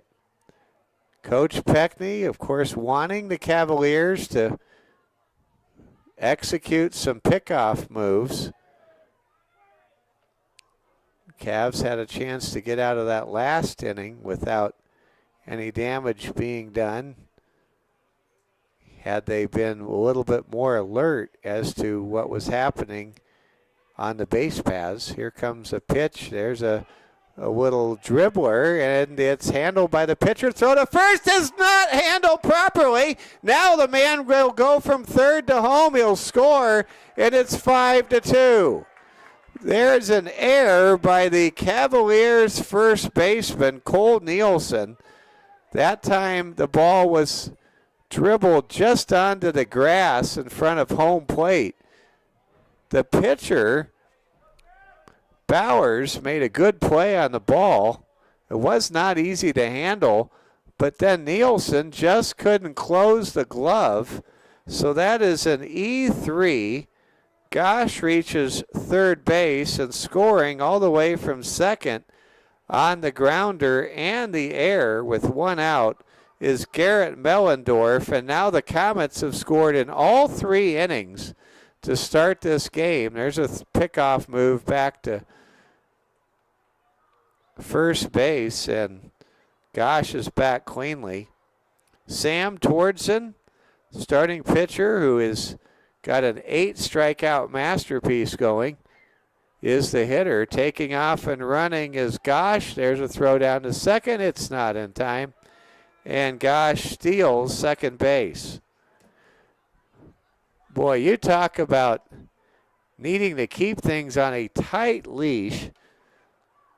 Bowers was a strike away from having the Comets with 2 outs and nobody on. Instead, it's 5-2, and the Comets are doing what the Comets do best. They are circling the bases, hitting the ball in play, and keeping the line moving. Count is now quickly 1-1 to Tordson. Here comes the pitch from Brian Bowers, Cavaliers starter. And that ball is hit back to the fence. It's now 1-2. What a job Rush Turner has done as a Cavalier starter so far this season. He's 2-0. Delivered a lot of innings and a lot of clutch strikes in his first 2 outings. This is the debut game this season for Brian Bowers. Bowers throws back to second base, putting down the tag, but without much drama is Ben Bowers, the second baseman for STM. Count is now 1-2 to Tordson. Here comes the pitch. That ball drilled into left field. That'll be an RBI base hit. Scoring from second is Gosh, and the Comets now have a commanding 6-2 lead with still only 1 out in the home half of the 3rd inning. Tordson comes through with the RBI single, and now the Comets dugout really buzzing. Rapid City Christian tripling up the Cavaliers at the moment, 6-2 here in the bottom of the 3rd inning. This looked like a pretty harmless bottom of the 3rd until Mellendorf struck that ball into deep left field and really flipped the script on STM's pitching and defense here in the 3rd inning. Here is a stolen base by Sam Tordson for Christian tonight. They have 5 stolen bases already, and we're not even finished with the 3rd inning yet. There's an outside pitch for ball 1. Bowers right now just reading his body language. He's not looking like the same pitcher that he was earlier tonight. That happens when you give up half a dozen runs. There's a chopper and a nice attempt by Adam Courtney to handle that ball barehanded outside the coach's box. Count is now 2-1 to Seth Libre. On deck, Vander Von Eye. Here comes the 2-1 pitch from Bowers, and that pitch is over for a strike. Count now evens at 2 balls, 2 strikes to Libre. Man at second, 1 out. Comets already with 2 runs here in this 3rd inning. There's a pickoff throw back to Bowers. The Bowers brothers trying to at least hold Tordson close to the bag at second. Cavs executing, focusing on details. Cavaliers only with 1 run, 1 error in the field so far, and that was a few moments ago when Cole Nielsen couldn't handle the throw that was on the money from Brian Bowers on a grounder in front of home plate. Here comes the 3-2 payoff pitch, and that pitch is, just below the strike zone for ball 4. That one hurts. The Cavaliers were so close to getting a strikeout looking. Instead, that pitch ruled below the knees for ball 4, which it was. And now the Cavaliers, with the specter of the Comets with runners at first and second and only 1 out for Vander Von Eye. There's a pitch over for strike 1. And what is very frustrating right now for STM is the Comets are taking those borderline pitches, and more often than not, their decisions are being rewarded at home plate. And they're forcing Bowers to work deep into the count. And Bowers just is not getting that out pitch that he needs. He's not getting that pitch that retires his man. He's hitting the strike zone, the wide strike zone, but he's just not getting the outs that he's looking for. And he's not inducing any wild and crazy swings. The Comets are not chasing those off the plate offerings by Brian Bowers here in the bottom of the 3rd right now. 2 on, 1 out. There's an inside pitch that sails, almost hits the batter, the number 9 hitter Vander Von Eye. Count is now 2-2. 2 on, 2 out, or rather 2 on, 1 out. 6-2 ball game. Here comes the pitch to Von Eye, and that ball is popped up and out of play into the STM dugout, or rather STM bullpen. There is no activity going on in either bullpen. We're here in the bottom of the 3rd inning of this 7-inning ball game. We told you it'd be a late night, and it will be. It's 8:32, and we still have a long way to go. There's a foul ball, and that ball will almost make it to the parking lot. Of course, the ball diamond here at McKeague Field is a long ways from, thankfully, where they park the cars. This is not an insurance agent stream. Here we go. Here comes the 2-2 pitch to Von Eye. Von Eye hits it right to Juvie. It takes a bad hop. Throw to second for 1. Throw to first, not in time. Great play there by Graydon Juvie. That was a wicked McKeague Field hop that Juvie was able to hang with. That'll be a force out. Von Eye will be at first. Seth Libre is retired. 6-4. at second base for the second out of the inning, and Sam Tordson trots from second to third on the play.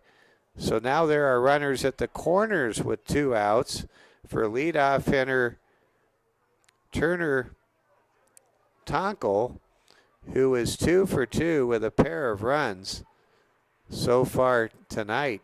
And stealing second without a throw is Vander Von Eye. That's the 6th stolen base of the game for Christian. So now runners at second and third and 2 outs. Hitter is Tordson. Tordson hits it to center. That ball is carrying. That's going to go over Heeg all the way to the wall and score 2. This looks like a triple, and it will be. Getting the stop sign is Turner Tonkel. Tonkel with a 2-run triple has blown this game wide open for Christian. It's 8-2 here at McKeag Field. Well, Heeg was playing that ball deep, but for the second time in as many games, an opposing hitter against STM has given a pitch a long ride to the deepest part of the ballpark, and there's a wild pitch and another run scores. Tonkel scores on a wild pitch from Bowers, and now it is 9-2. The Comets have scored 9 consecutive runs against Brian Bowers and the Cavaliers defense since St. Thomas More took an early 2-0 advantage. Wow.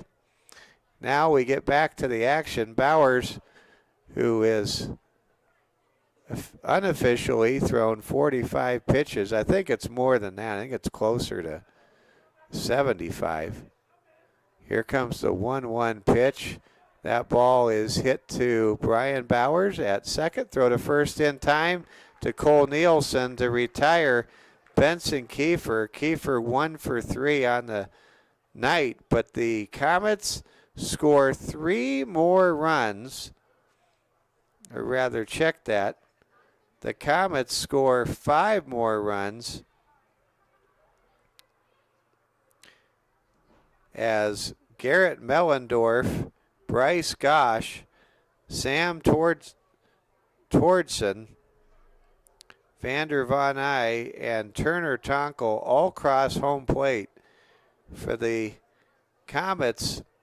They scored 5 runs. Only 1 was earned. There were a grand total of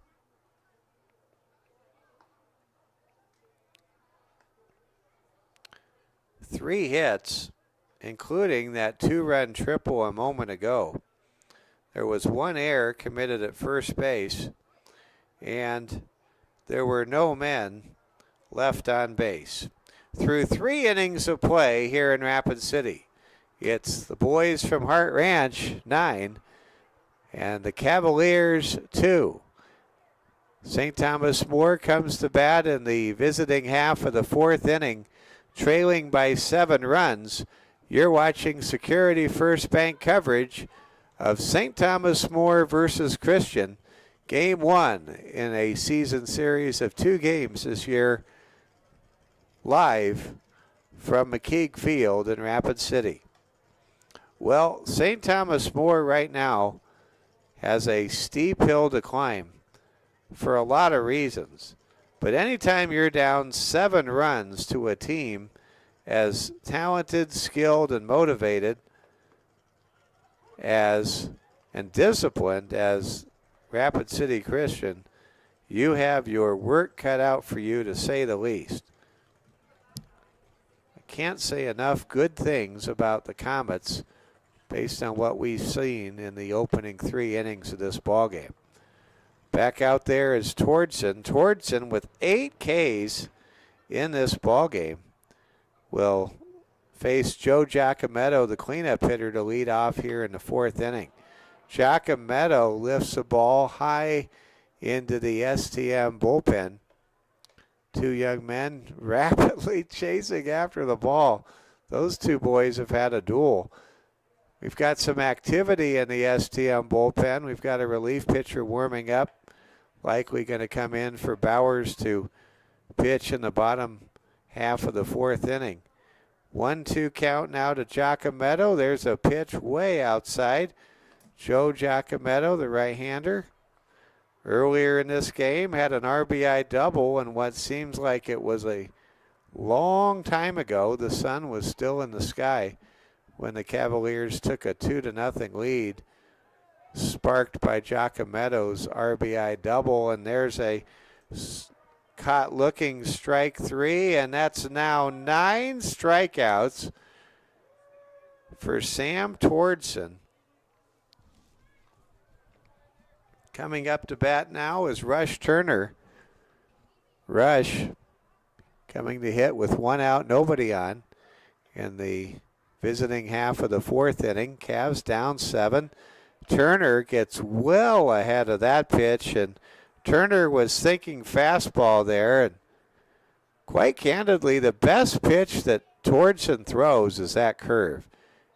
That curve is downright filthy.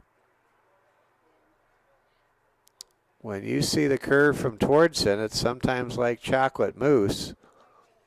It looks so good, but it's bad for you. Here comes a pitch off the plate. That's over for a strike.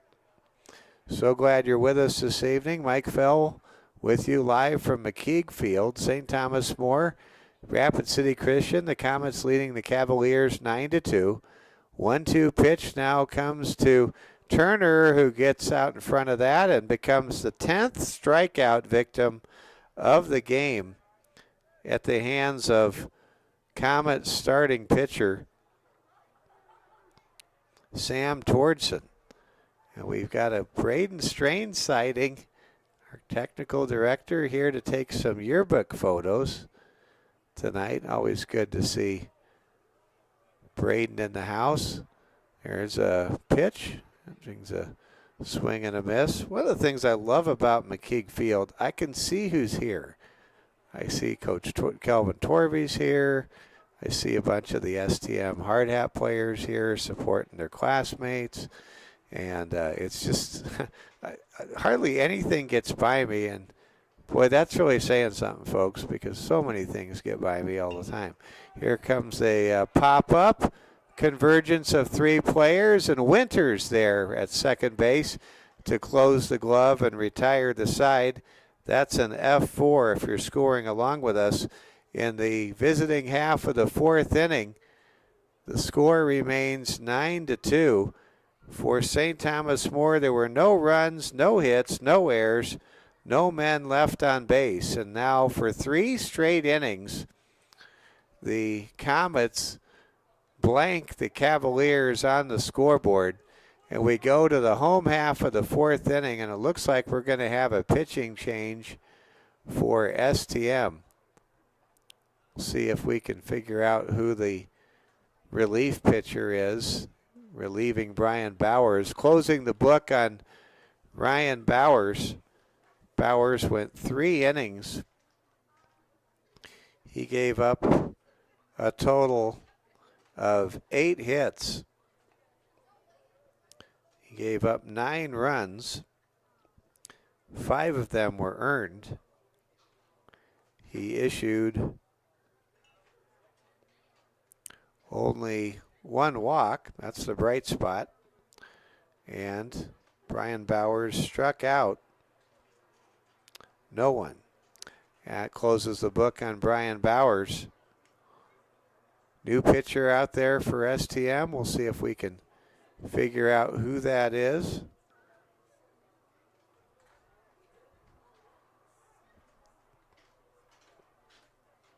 It's hard to catch. Oh, it's Graydon Juvie. Graydon Juvie is on in relief. So Graydon Juvie out to start the bottom of the fourth inning. Juvie, a serious all-state potential MVP performer in football next season. He is lightning in a bottle. He's lightning anyway, anywhere. He's that good. We love Juvie. Can't wait for football. I was hoping to talk to Coach Hagan during our broadcast tonight, but Coach Hagan under the weather, and get well soon, Coach. We hope that you'll be okay. Coach Hagan had to head home from school being under the weather, and that's no fun, especially when the weather's nice. It's one thing when you get sick and the weather's lousy, but when the weather's nice and you don't feel well and you're bedridden or whatever, that's not good. So get well soon, Coach. We're thinking of you. We now get ready to begin the fourth inning as Graydon Juvie wraps up his warm-up tosses. Rapid City Christian 9, St. Thomas More 2. Cavaliers trailing by 7 runs as we go to the home half of the fourth inning in the 7-run ball game. Local time right now, 8:44. We do have a final score from the Twin Cities. Minnesota hangs on to beat the New York Mets 6-3 tonight. Winning pitcher for the Twins is Ober. Losing pitcher for the Mets is McGill, and Duran gets his first save of the season for the Twins. Rangers beat the Angels tonight 4-0. Rangers starter Tyler Mahle 3-0 to start the year. I may be struggling in fantasy baseball, and believe me, I am, but picking up him was a smart decision. He's pitching pretty well. Score from the West Coast, the Los Angeles Dodgers lead the Colorado Rockies 1-0. Bottom of the fourth, Padres and Cubs still scoreless. Padres with 2 men in scoring position and 1 out in San Diego. And here we go. After Graydon Juvie gets all warmed up, now Sully Kiefer will lead off. It'll be the heart of the order for Adam Courtney's bunch. Sully Kiefer, Trevor Wilcox, and Garrett Mellendorf all due up here in the bottom half of the fourth inning. STM trying to turn things around here, trying to avoid their first loss of the season. First pitch from Graydon Juvie is over for strike 1.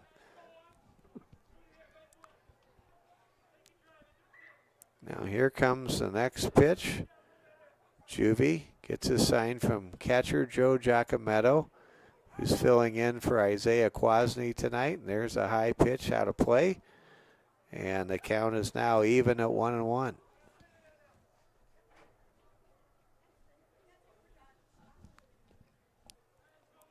Graydon Juvie winds and fires. There's a curveball in. Nope, they're going to say it was not in. The count goes to 2-1 now. I thought that was a strike. Here comes a pitch, and that ball is hit to second. And it's bobbled by Brian Bowers, and that'll be an error on the second baseman. And the leadoff man, a very dangerous leadoff man at that, Sully Kiefer, is on board. That's an E4. Second error committed by the right side of the Cavalier infield in this ball game. Now coming to bat, Trevor Wilcox for Christian. Kiefer with a bit of a lead. Juvie gets the sign he wants from Giacometto. Working out of the set position, fires down central, throw to second, not in time, and there's a stolen base by Sully Kiefer.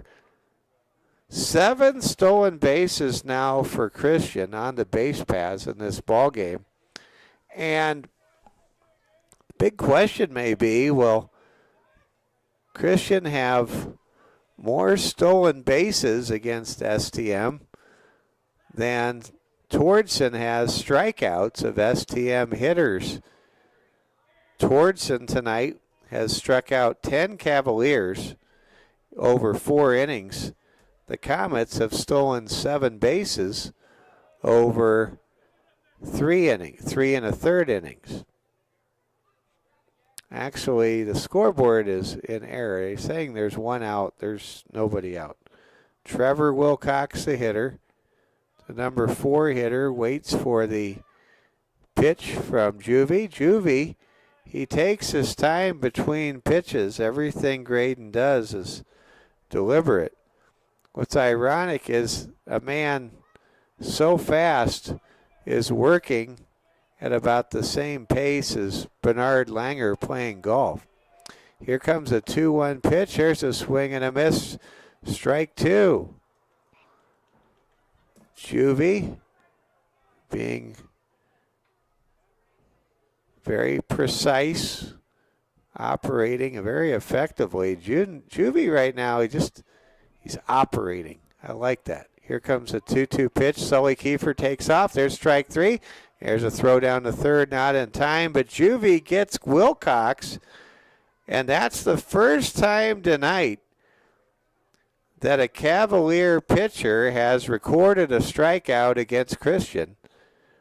Bowers was unable to induce a strikeout. Juvie, facing 2 hitters, already has a K.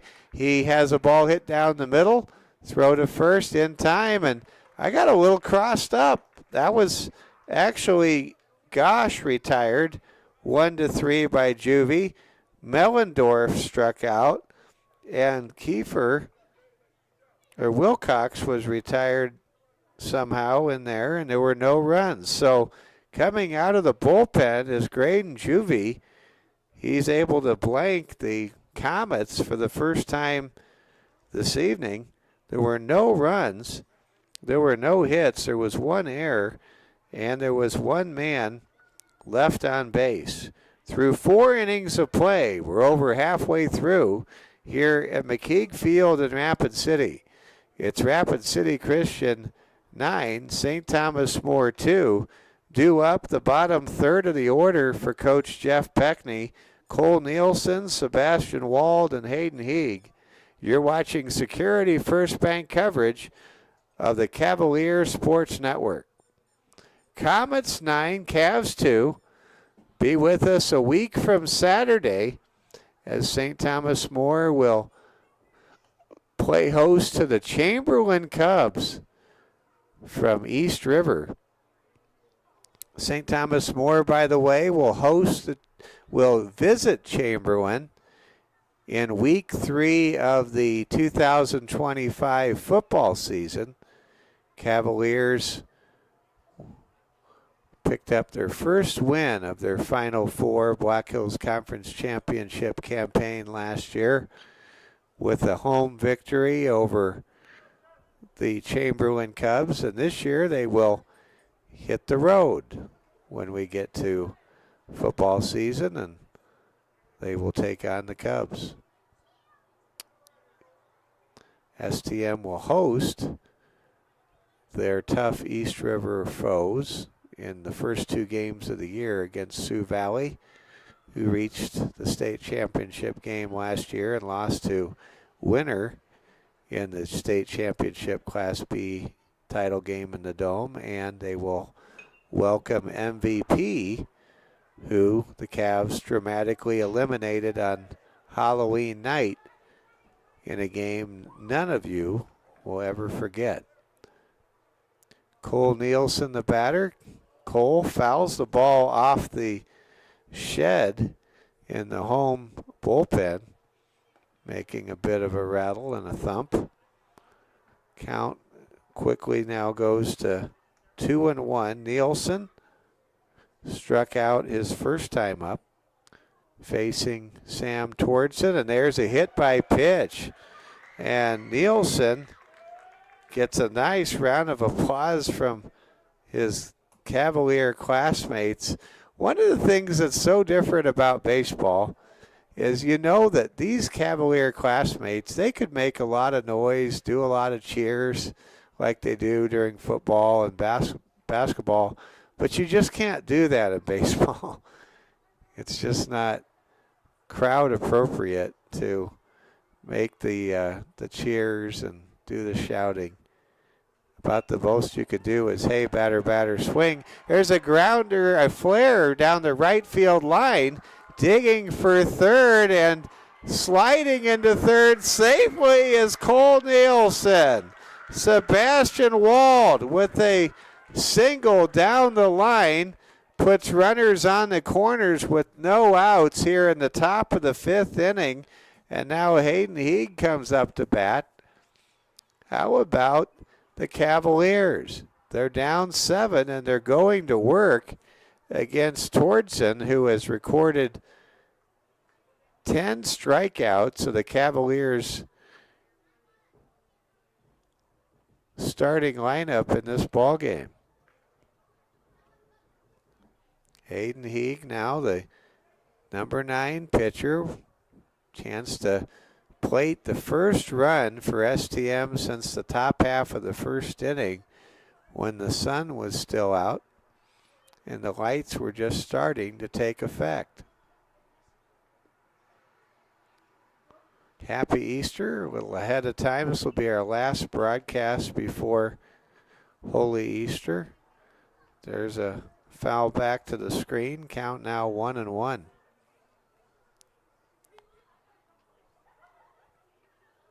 Hayden Heeg, the hitter, at home plate. Waits for the pitch, and it's over for a strike. Count now 1-2. St. Thomas More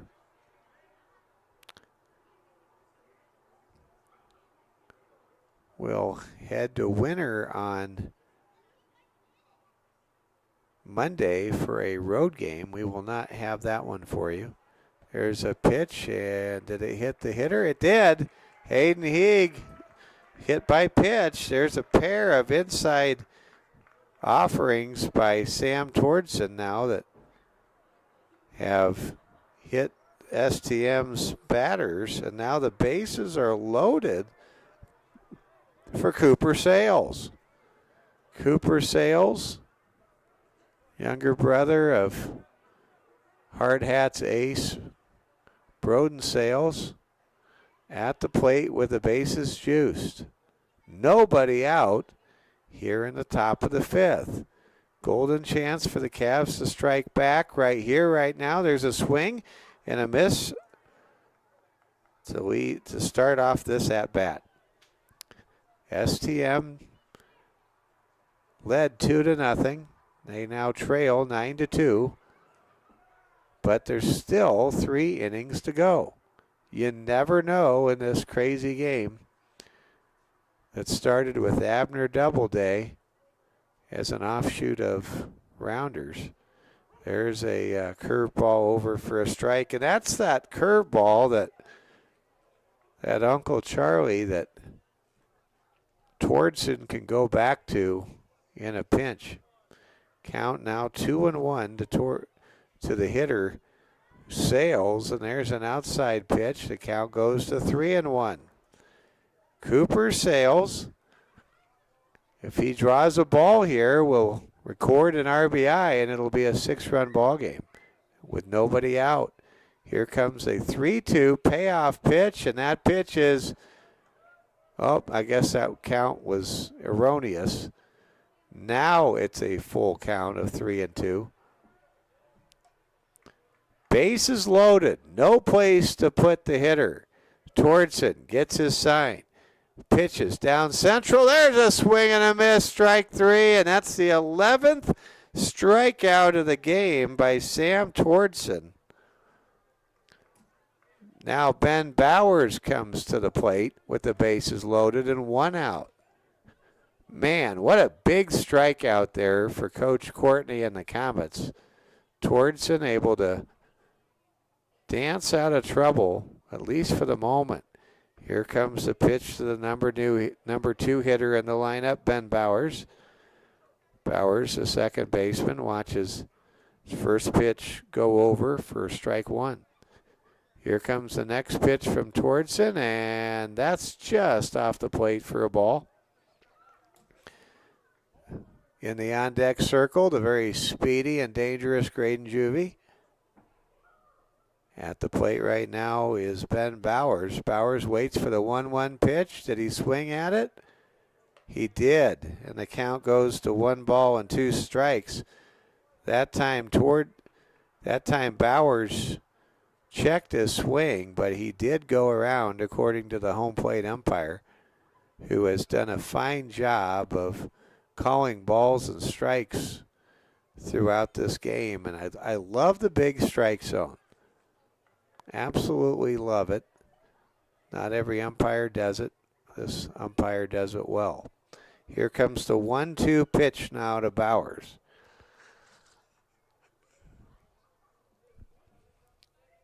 Here's the pitch, and what a curve that was. That's strike 3, and that's the 12th strikeout of this game by Sam Tordson.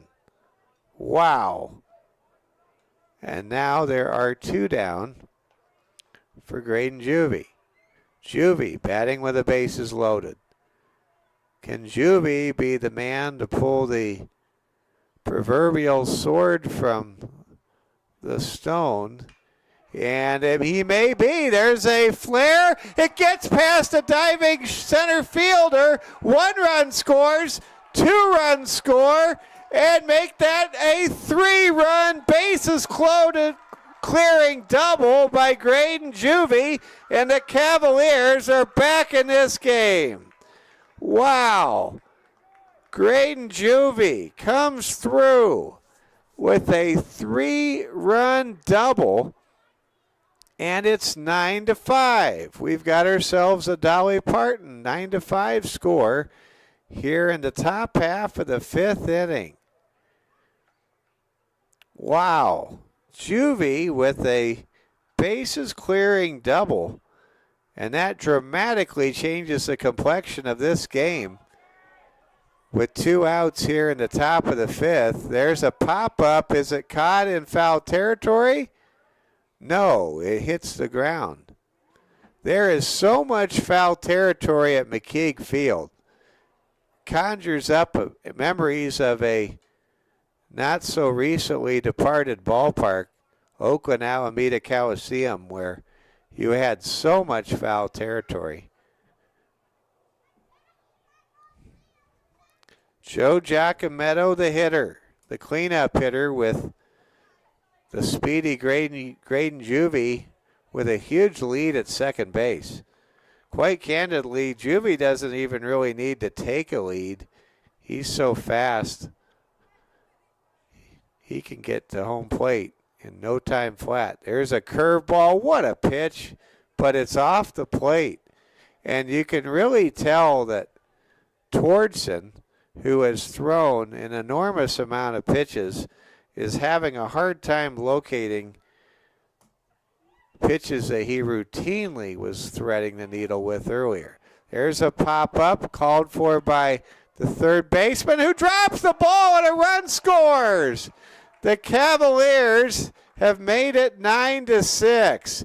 An error by the third baseman for Christian, Garrett Mellendorf. He called for it, and it landed well to the side of Mellendorf by about 3 feet.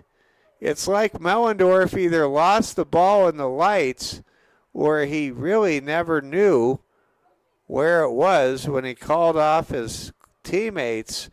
So Joe Giacometto able to reach on an E5, an error on the third baseman. Juvie scores, and it's 9-6. How about the Cavs here in the 5th inning? Finally breaking through against Tordson with 4 runs in the visiting half of the 5th inning, and we've got ourselves a 3-run ball game on what has suddenly become a chilly night after a warm day. There's a smash. It's knocked down to second, flip to second in time. And that'll do it. But the Cavs are back in this ball game thanks to a bases clearing double to center field by Graydon Juvie. The Cavaliers pull closer. In what was a 9-2 game, it's now 9-6. The Comets in the bottom half of the fifth inning will send the bottom of their order Sam Tordson, Seth Libre, and Vander Von Eye to the plate, with Graydon Juvie back out there for his second inning of relief.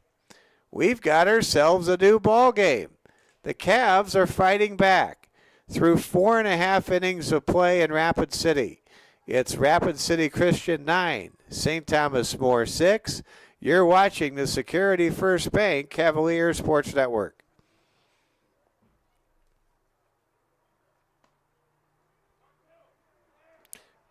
Recapping the fifth inning for St. Thomas More. The Cavaliers scored 4 runs. 3 runs were earned. There was 1 error. Cavaliers had a pair of hits, and there was 1 man left on base. Well, whenever anybody figures this game of baseball out, please let me know. Here we go to the bottom of the fifth inning. The Cavs are back in this game. At one time, it was hard to tell if they even had a pulse, but they have come back, and they are only down by 3. The weather has changed. The momentum has switched dugouts, and the Cavaliers now send Graydon Juvie back out there. And how about Juvie? He really represented the, pardon the pun, rejuvenation of the Cavaliers in this game when he took the mound and he was able to keep the Comets off the scoreboard and even record a pair of strikeouts in the home half of the fourth inning. First pitch to lead things off here in the bottom of the fifth to Sam Tordson is over for a strike. Juvie draws a ground ball, base hit. Tordson helping his own cause as a starting pitcher who has struck out a dozen Cavs tonight, able to reach base as the leadoff hitter here in the bottom of the fifth inning. Comets 9, Cavs 6. Mike Fell with you on a wonderful night for baseball.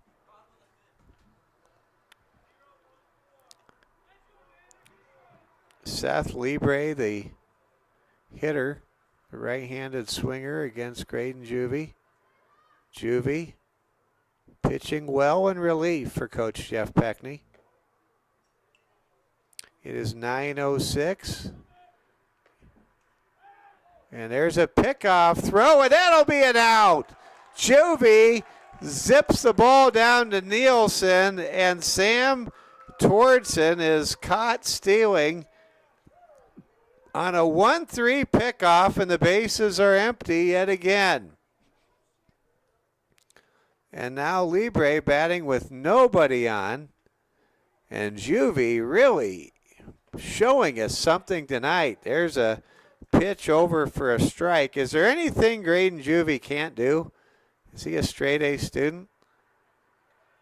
Man alive, he is special. Here comes a pitch. There's a grounder to Juvie. Juvie to Nielsen again, this time for out number 2. And right now, Juvie has been able to keep the Comets off the scoreboard for an inning and 2/3 of relief. Now coming to bat, the number 9 hitter, Vander Von Eye. Left-handed swinger. Von Eye faces the right-handed pitcher, Juvie. First pitch is outside for ball 1. Not a lot of left-handed hitters in Rapid City. Von Eye gets a hold of one, drives it down the line, and it's foul. That ball just to the right of the left field line, about 2 yards to the right of the chalk. That could have been extra bases there for Von Eye. Instead, the count is now even at 1 ball and 1 strike. STM, if they could get this out, could storm back to the plate in a 3-run game. The momentum is with the Cavaliers. There's a swing and a miss. Count now goes to 1 ball and 2 strikes to Vander Von Eye.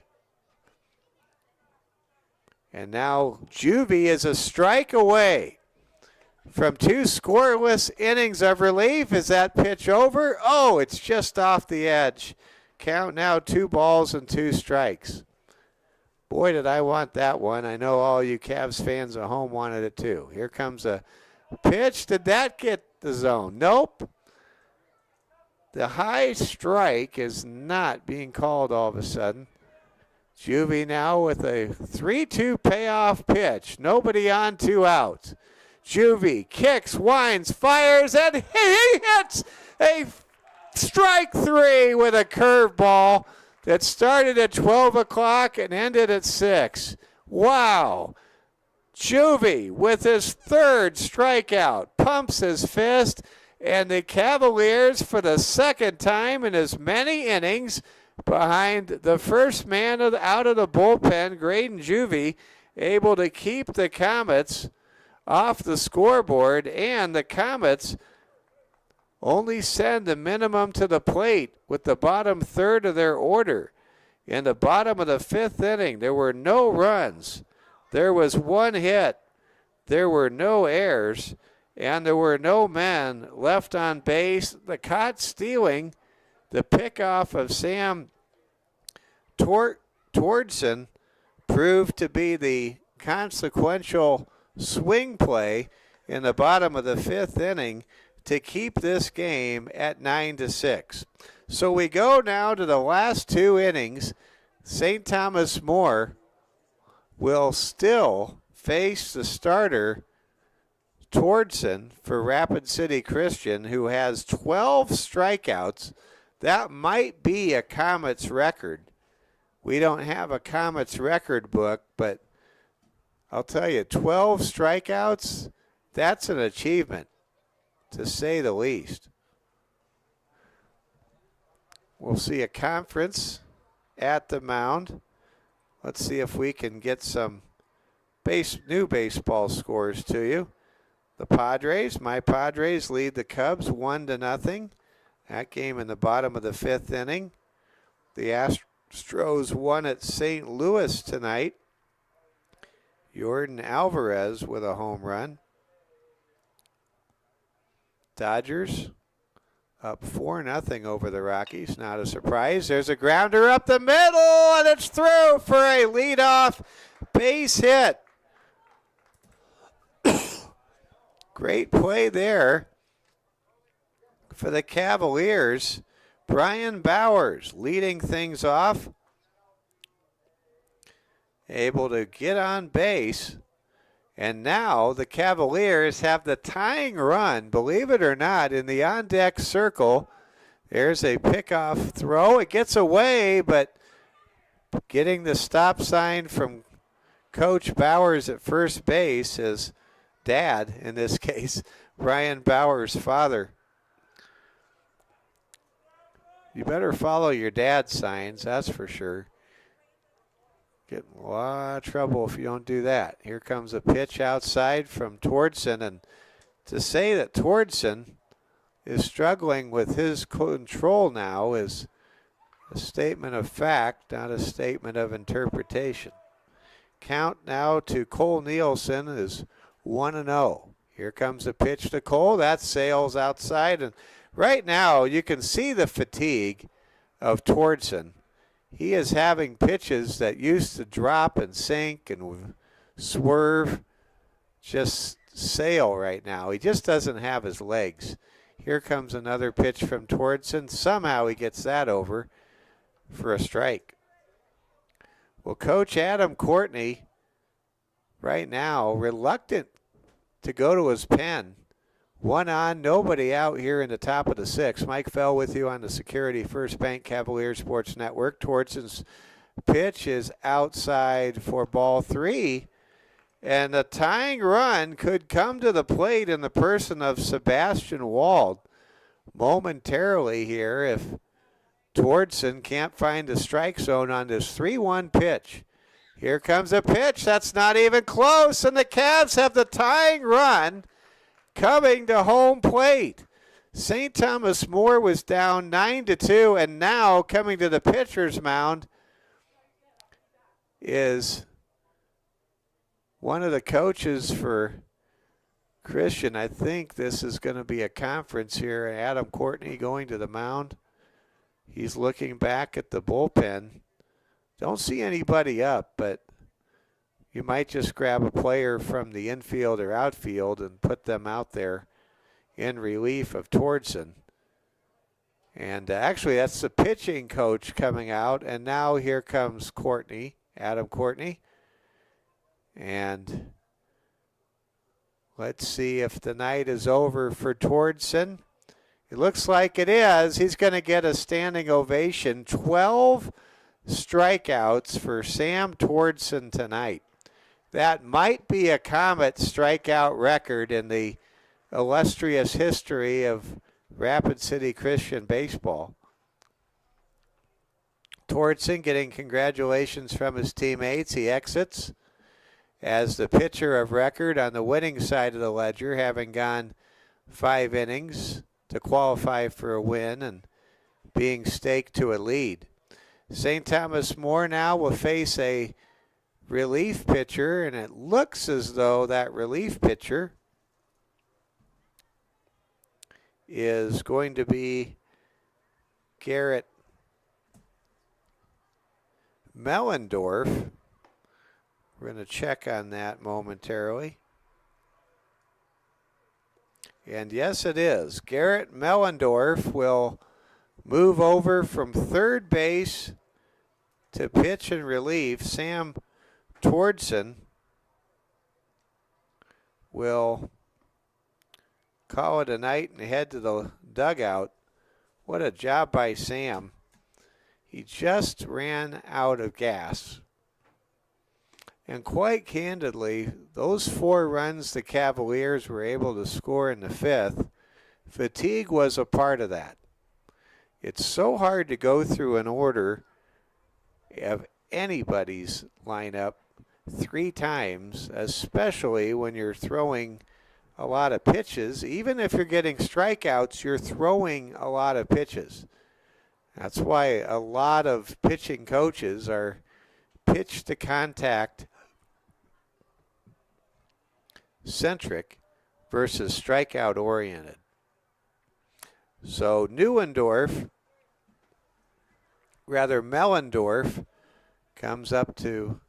gets up on the pitcher's mound, and he will pitch to Cole Nielsen. Or rather, check that. Nielsen walked a moment ago. Bowers is at second, Nielsen's at first, and Sebastian Wald, who represents the tying run for STM, is at the plate.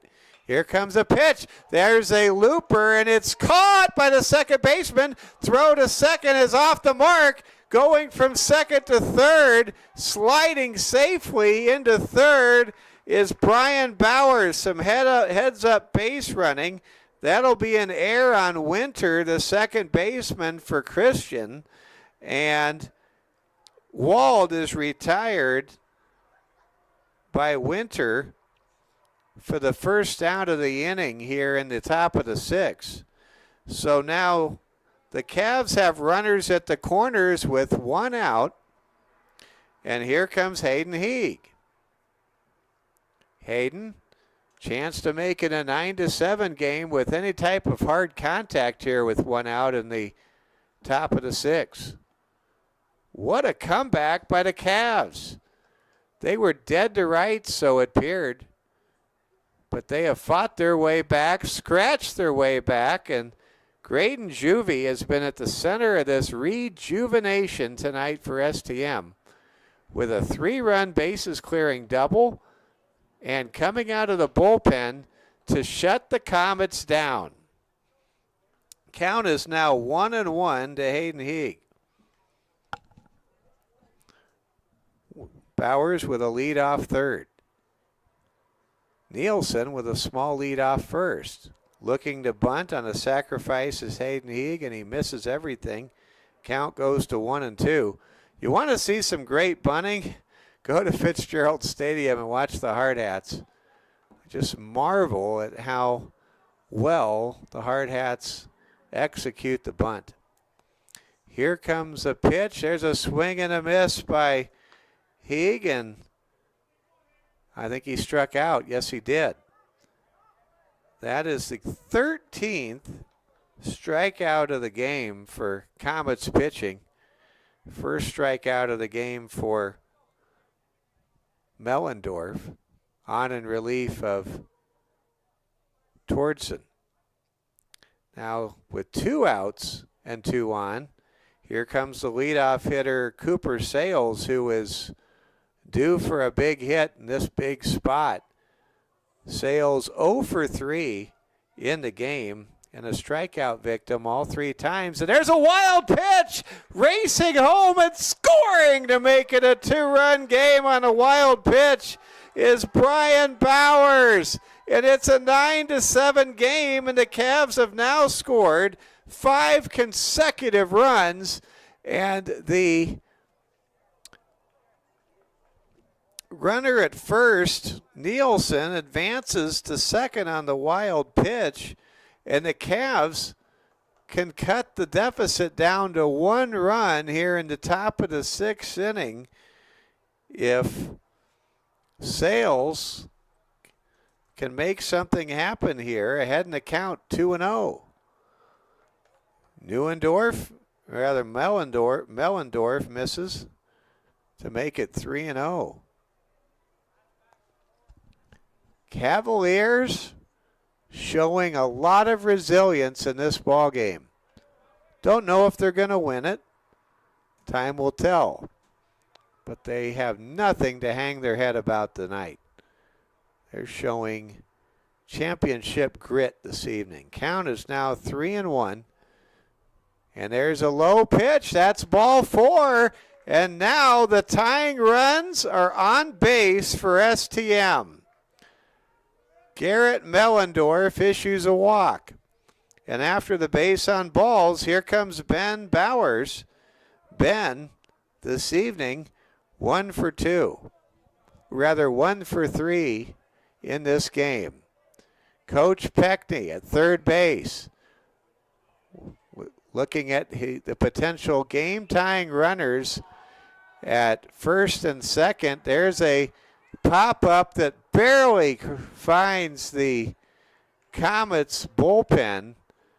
That was nearly the 3rd out as the Comets first baseman, Trevor Wilcox, had a bead on that foul ball. And, man, there just is no place to hide with all this foul territory at McKeague Field. What a game this is. Comets 9, Cavs 7. Cavs with runners at first and second representing the tying runs. STM led 2-0 early. Then the Comets scored 9 straight runs. Struck out 12 Cavaliers behind starter Sam Tordson. And then the Cavs made a pitching change, and Graydon Juvie came through with a bases clearing triple with 2 outs in the top of the 3rd. There's a grounder. It's bobbled, and everybody's safe. How about that? Right now, Jackson Winter is having a horrible time making routine plays at the Keystone spot in the Comets infield. And we'll have a pinch runner substitution now for STM. Coming in for Ben Bowers is, well, I can't tell who that is. Bases loaded. the go-ahead run now at first base with 2 outs. The count is 1-0 to Graydon Juvie. The dangerous Juvie. Juvie hits it up the middle. It's handled. Flip to second. What a play. What an incredible play by the Comet shortstop, Vander Von Eye. A great fielding play. An off-balance flip to second. Winter, with his foot on the bag, keeps it a 9-7 score. Wow. Von Eye to Winter on the force out at second base keeps this game in favor of the Comets 9-7 and wipes away a serious scoring opportunity for STM, who only plates 1 run in the visiting half of the 6th inning. What an amazing play to retire Ben Bowers at second base. Graydon Juvie with a force out, a fielder's choice at second base, ends the inning. The Cavaliers do score for the second straight inning. They score 1 run. It was unearned. There was 1 hit, and there was 1 error, and there were 3 men left on base. Well, we go to the bottom of the 6th inning. What a game this has been. Rapid City Christian 9, St. Thomas More 7. Due up for the Comets. It's the top 3 in the order for head coach Adam Courtney.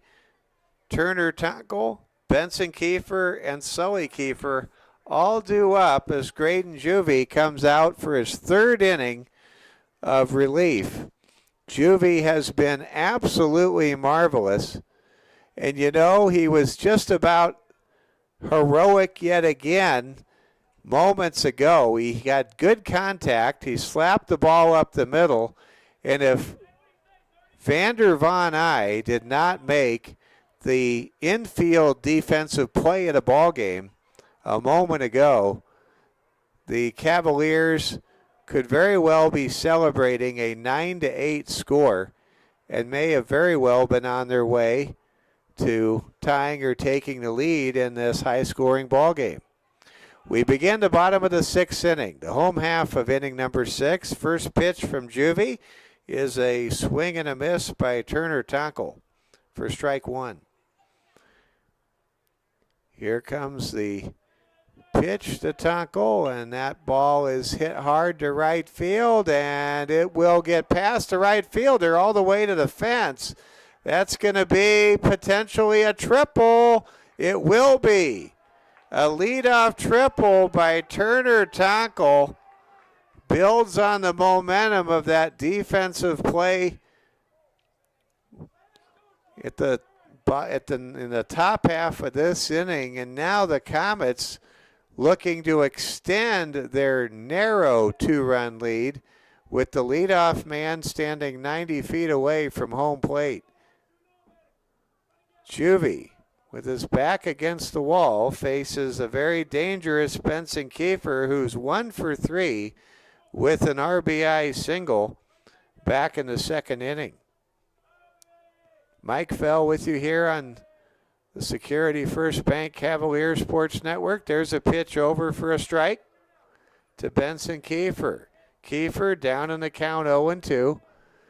Waits for the 0-2 pitch from Juvie. Juvie gets a sign from Giacometto. He fires home. That's a swing and a miss, strike 3. Kiefer retired on the 2nd strikeout. Check that. The 4th strikeout out of the bullpen for Graydon Juvie this evening. So 1 down, man at 3rd. We're in the bottom of the 6th in a 9-7 ball game. Batting now is Sully Kiefer.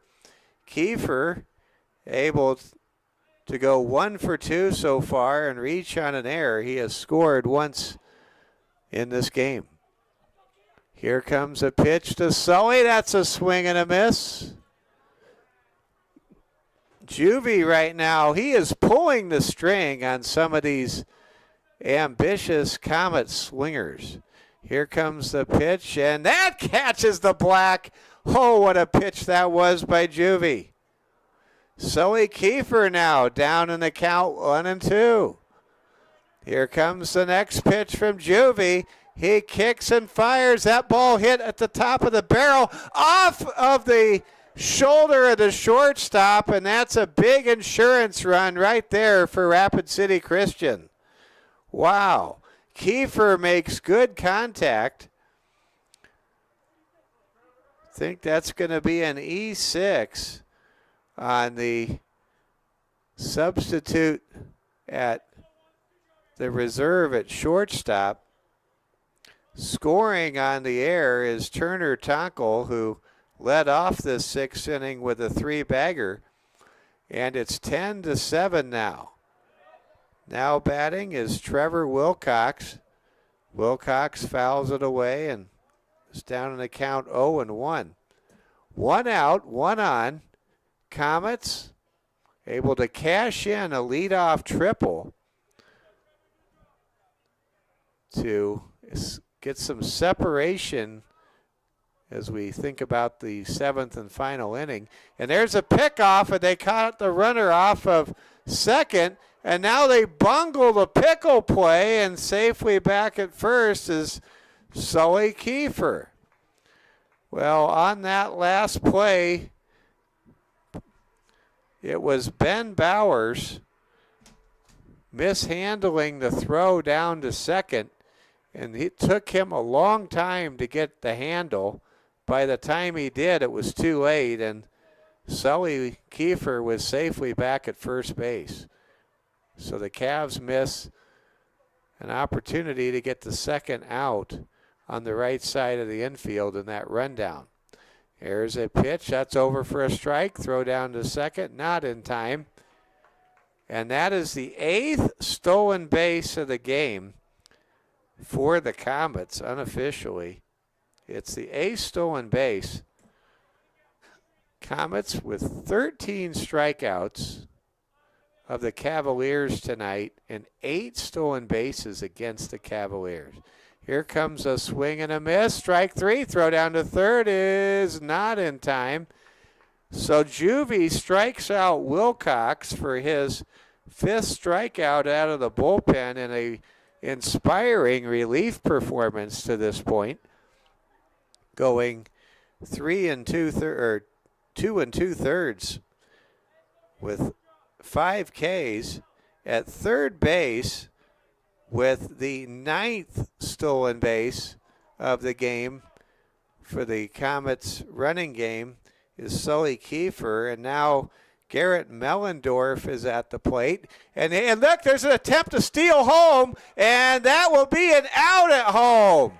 There was a bold attempt to steal home by Sully Kiefer, and good recognition by Juvie. That's a 1-2 caught stealing at home plate. One of the most exciting plays you can ever see in this game we call baseball. And that'll do it for the bottom half of the 6th inning. But the Comets do cash in a leadoff triple. They get a key insurance run through 6 innings of play. It's Rapid City Christian 10, St. Thomas More 7. We head to the 7th and final frame. Cavs are still in this thing. They will send the heart of the order, the middle of the order, Giacometto, Turner, and Bowers to the plate as the top of the 7th inning transpires, and Garrett Mellendorf is out for his 2nd inning of relief, as we will bring you the top of the 7th inning. To recap the bottom of the 6th inning, the Comets scored 1 run on 1 hit. There was an error. The error was unearned, the run was unearned, and there was no man left on base. The Comets 10, the Cavs 7. What an exciting game this has been. Every time these teams get together, it seems, except for one time on our Security First Bank Cavalier Sports Network, we have had an absolute dandy to bring you, and it sure has been special tonight. It has been a lot of fun, and it's not over yet. We go to the 7th inning. Garrett Mellendorf will face Joe Giacometto. Joe Giacometto this evening, 1 for 2 with an RBI double back in the first inning. He struck out in the 4th, and he reached on a error on the third baseman 2 innings ago. Giacometto, great athlete, part of Coach Hagan's Final Four football team that will be contending for a state championship this autumn. Garrett Mellendorf kicks and fires. And there's a pop-up straight up into the air. And calling for it. And dropping it is the right fielder. Taking off for second and getting it cleanly is Joe Giacometto. What a terrible error by the right fielder for the Comets. Calling for it is Turner Tonkel. He just somehow didn't make the catch. And now the Cavs are in business.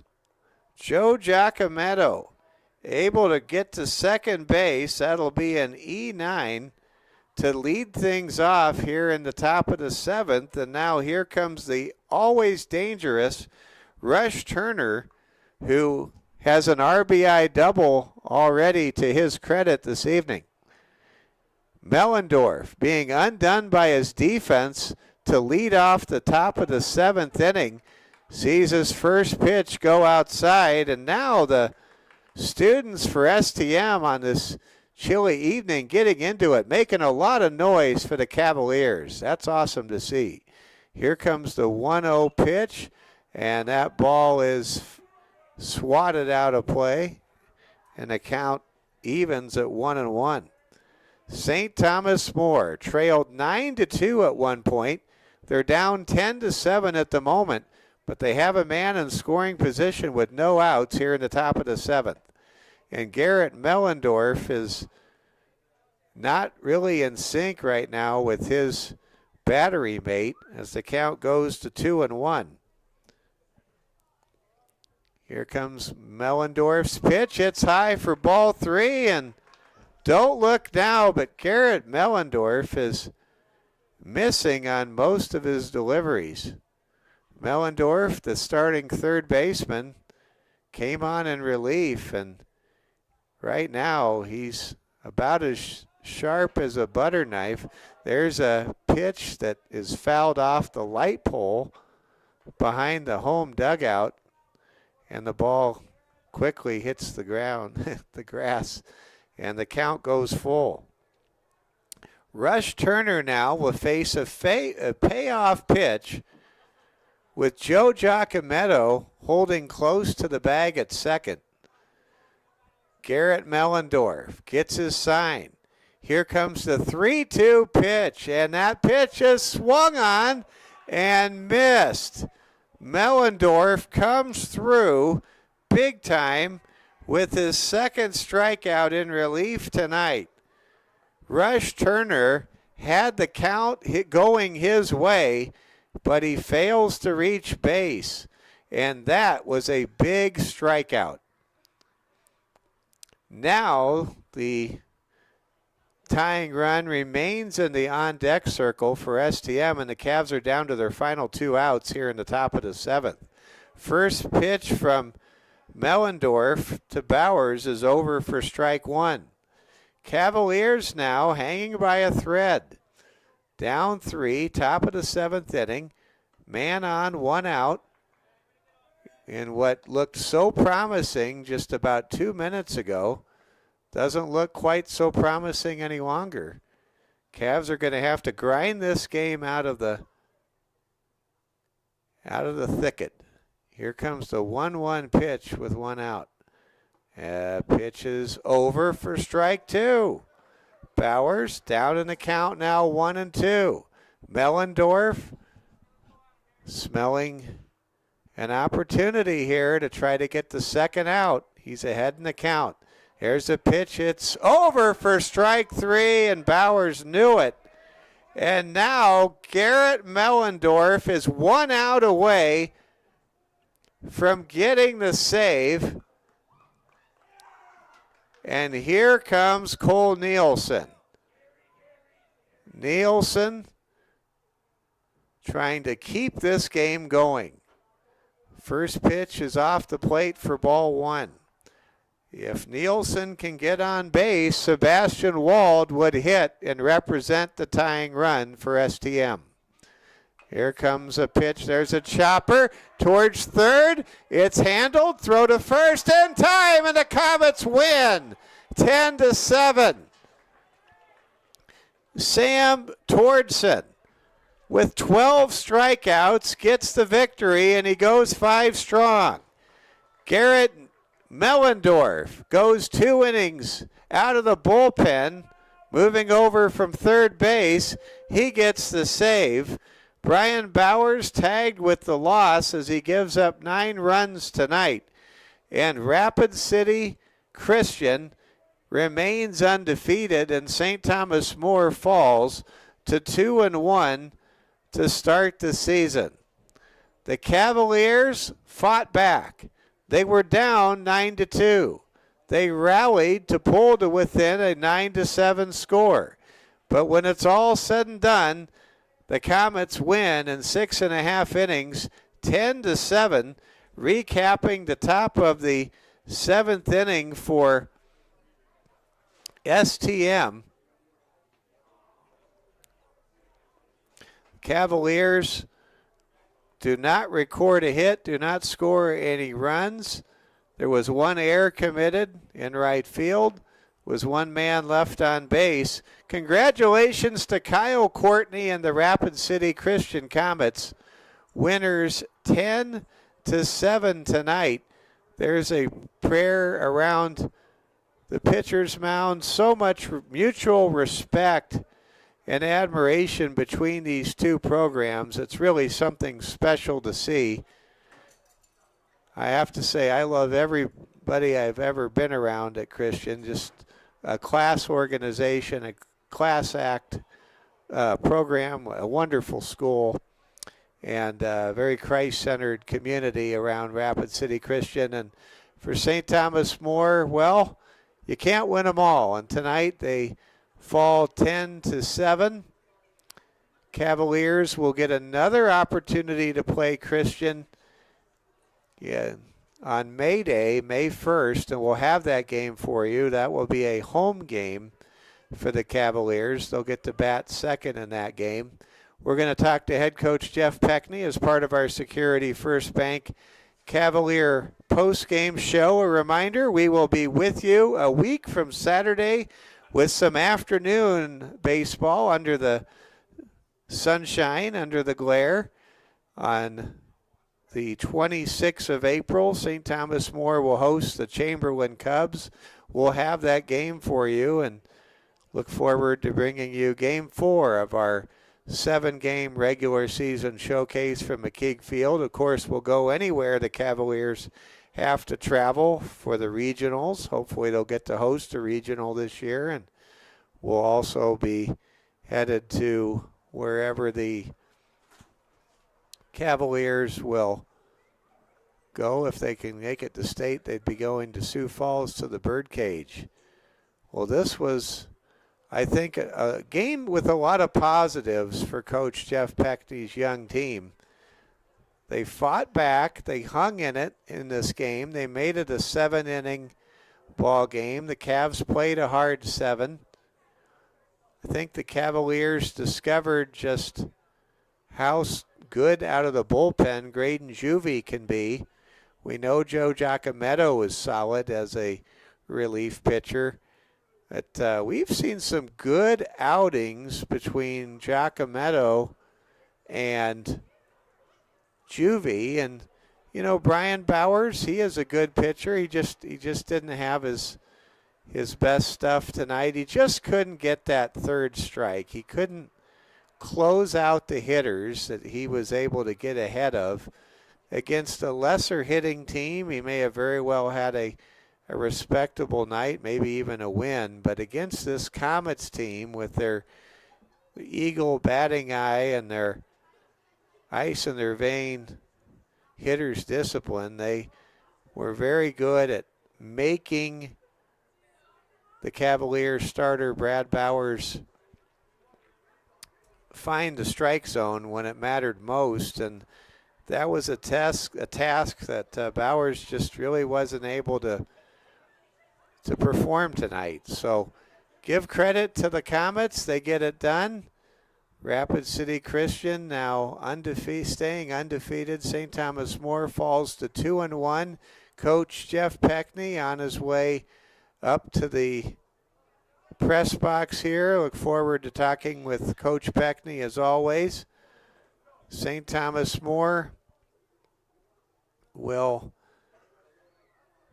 going to check the game changer here and give you the schedule. They will be at Winter Colombe against the Winter Colombe Royals on the road on Monday at 4 o'clock. Then Thursday, they will be at the Lee Deadwood Gold Diggers, and then they will be right back here next Saturday against the CKL Honkers team, and we will be here for that broadcast on the 26th. And now we're going to talk to head coach of the St. Thomas More Cavaliers, head coach Jeff Peckney, momentarily, and a lot of things to cover with Coach Peckney as Coach Peckney joins us in the press box. Thanks for being here, Coach.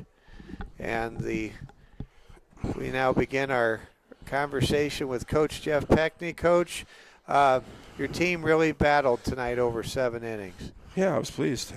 We take away a lot of good things from the game. Yeah, let's Not talk bad at about. all, so. No, let's talk about those good things. There were a lot of good things tonight.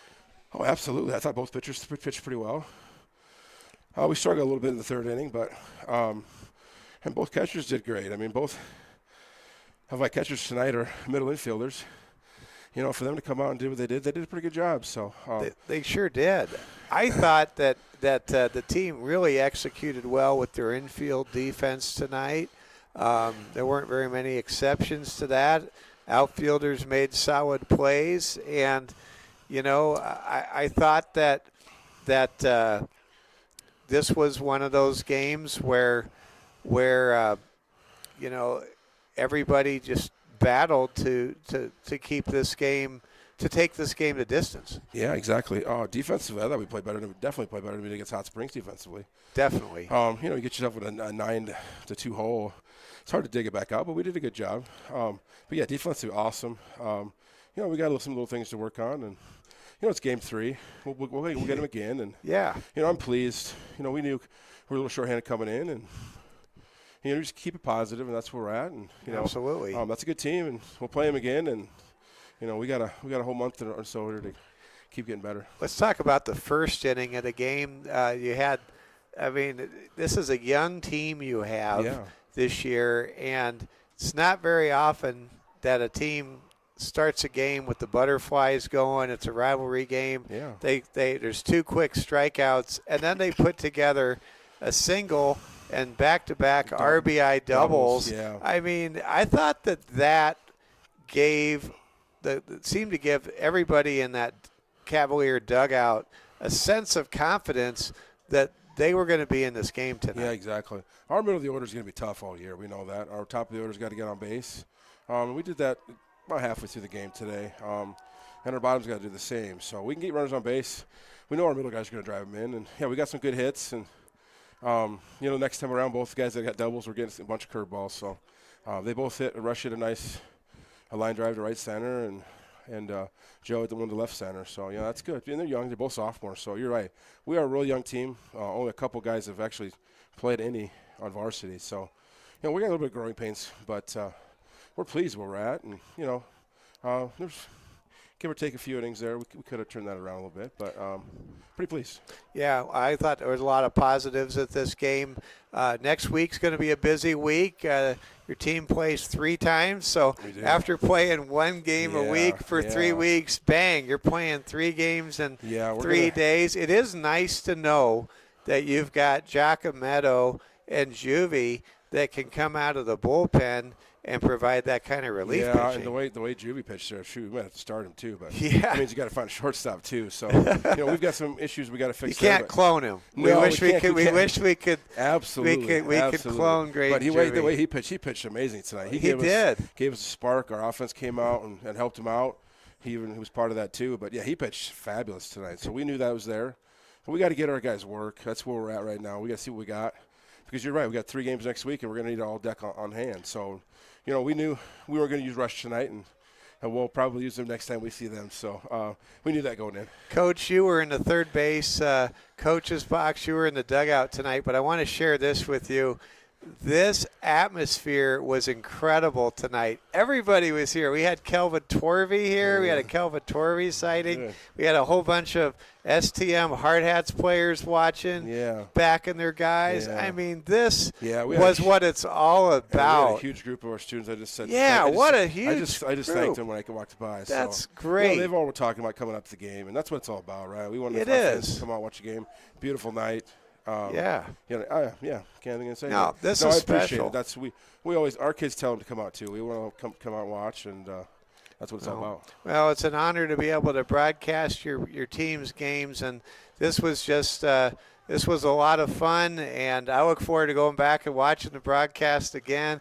And Coach, I just want to wish you and your family a blessed Easter, and thanks for everything. You too, Mike. Thank you. Bless your family. Be a blessed Easter too, and we'll get some rest, relaxation for a little bit, some good food, and then we'll go ahead to winter on Monday, so it should be good. So thank you, Mike. You bet. Thank you. That's head coach Jeff Peckney. The St. Thomas More Cavaliers will head into the Easter holiday with a lot of positives to build on tonight. The Rapid City Christian Comets defeat the St. Thomas More Cavaliers 10-7. It was a very entertaining 6.5 inning ball game, and we want to thank all of you for watching. This was definitely our most watched game in terms of number of audience members, and I know a lot of people will go back and watch this game later on. A huge crowd tonight, and it was great to see the support from our friends with Post 22 here to watch this game, no matter who they were cheering for. A lot of them were here to watch this game. Want to thank the good Lord above for the great weather tonight that really made it a very comfortable and nice evening to be out to enjoy baseball. And want to thank the good Lord above for sending his only son to die for us and to love us the way that he does. As we wish all of you a blessed Holy Week, a Holy Thursday, Good Friday, Holy Saturday, and just may you all have a very blessed Easter. Final score tonight, St. Thomas More falls to Rapid City Christian by a final score of 10-7. Congratulations to head coach Adam Courtney and the Comets. They have an outstanding team, and we will see these teams meet up again right here at McKeague Field on May the 1st. For all of us here at the Security First Bank Cavalier Sports Network, this is Mike Fell saying thanks for watching. Our final score, Rapid City Christian 10, St. Thomas More 7. Good night from Rapid City, South Dakota.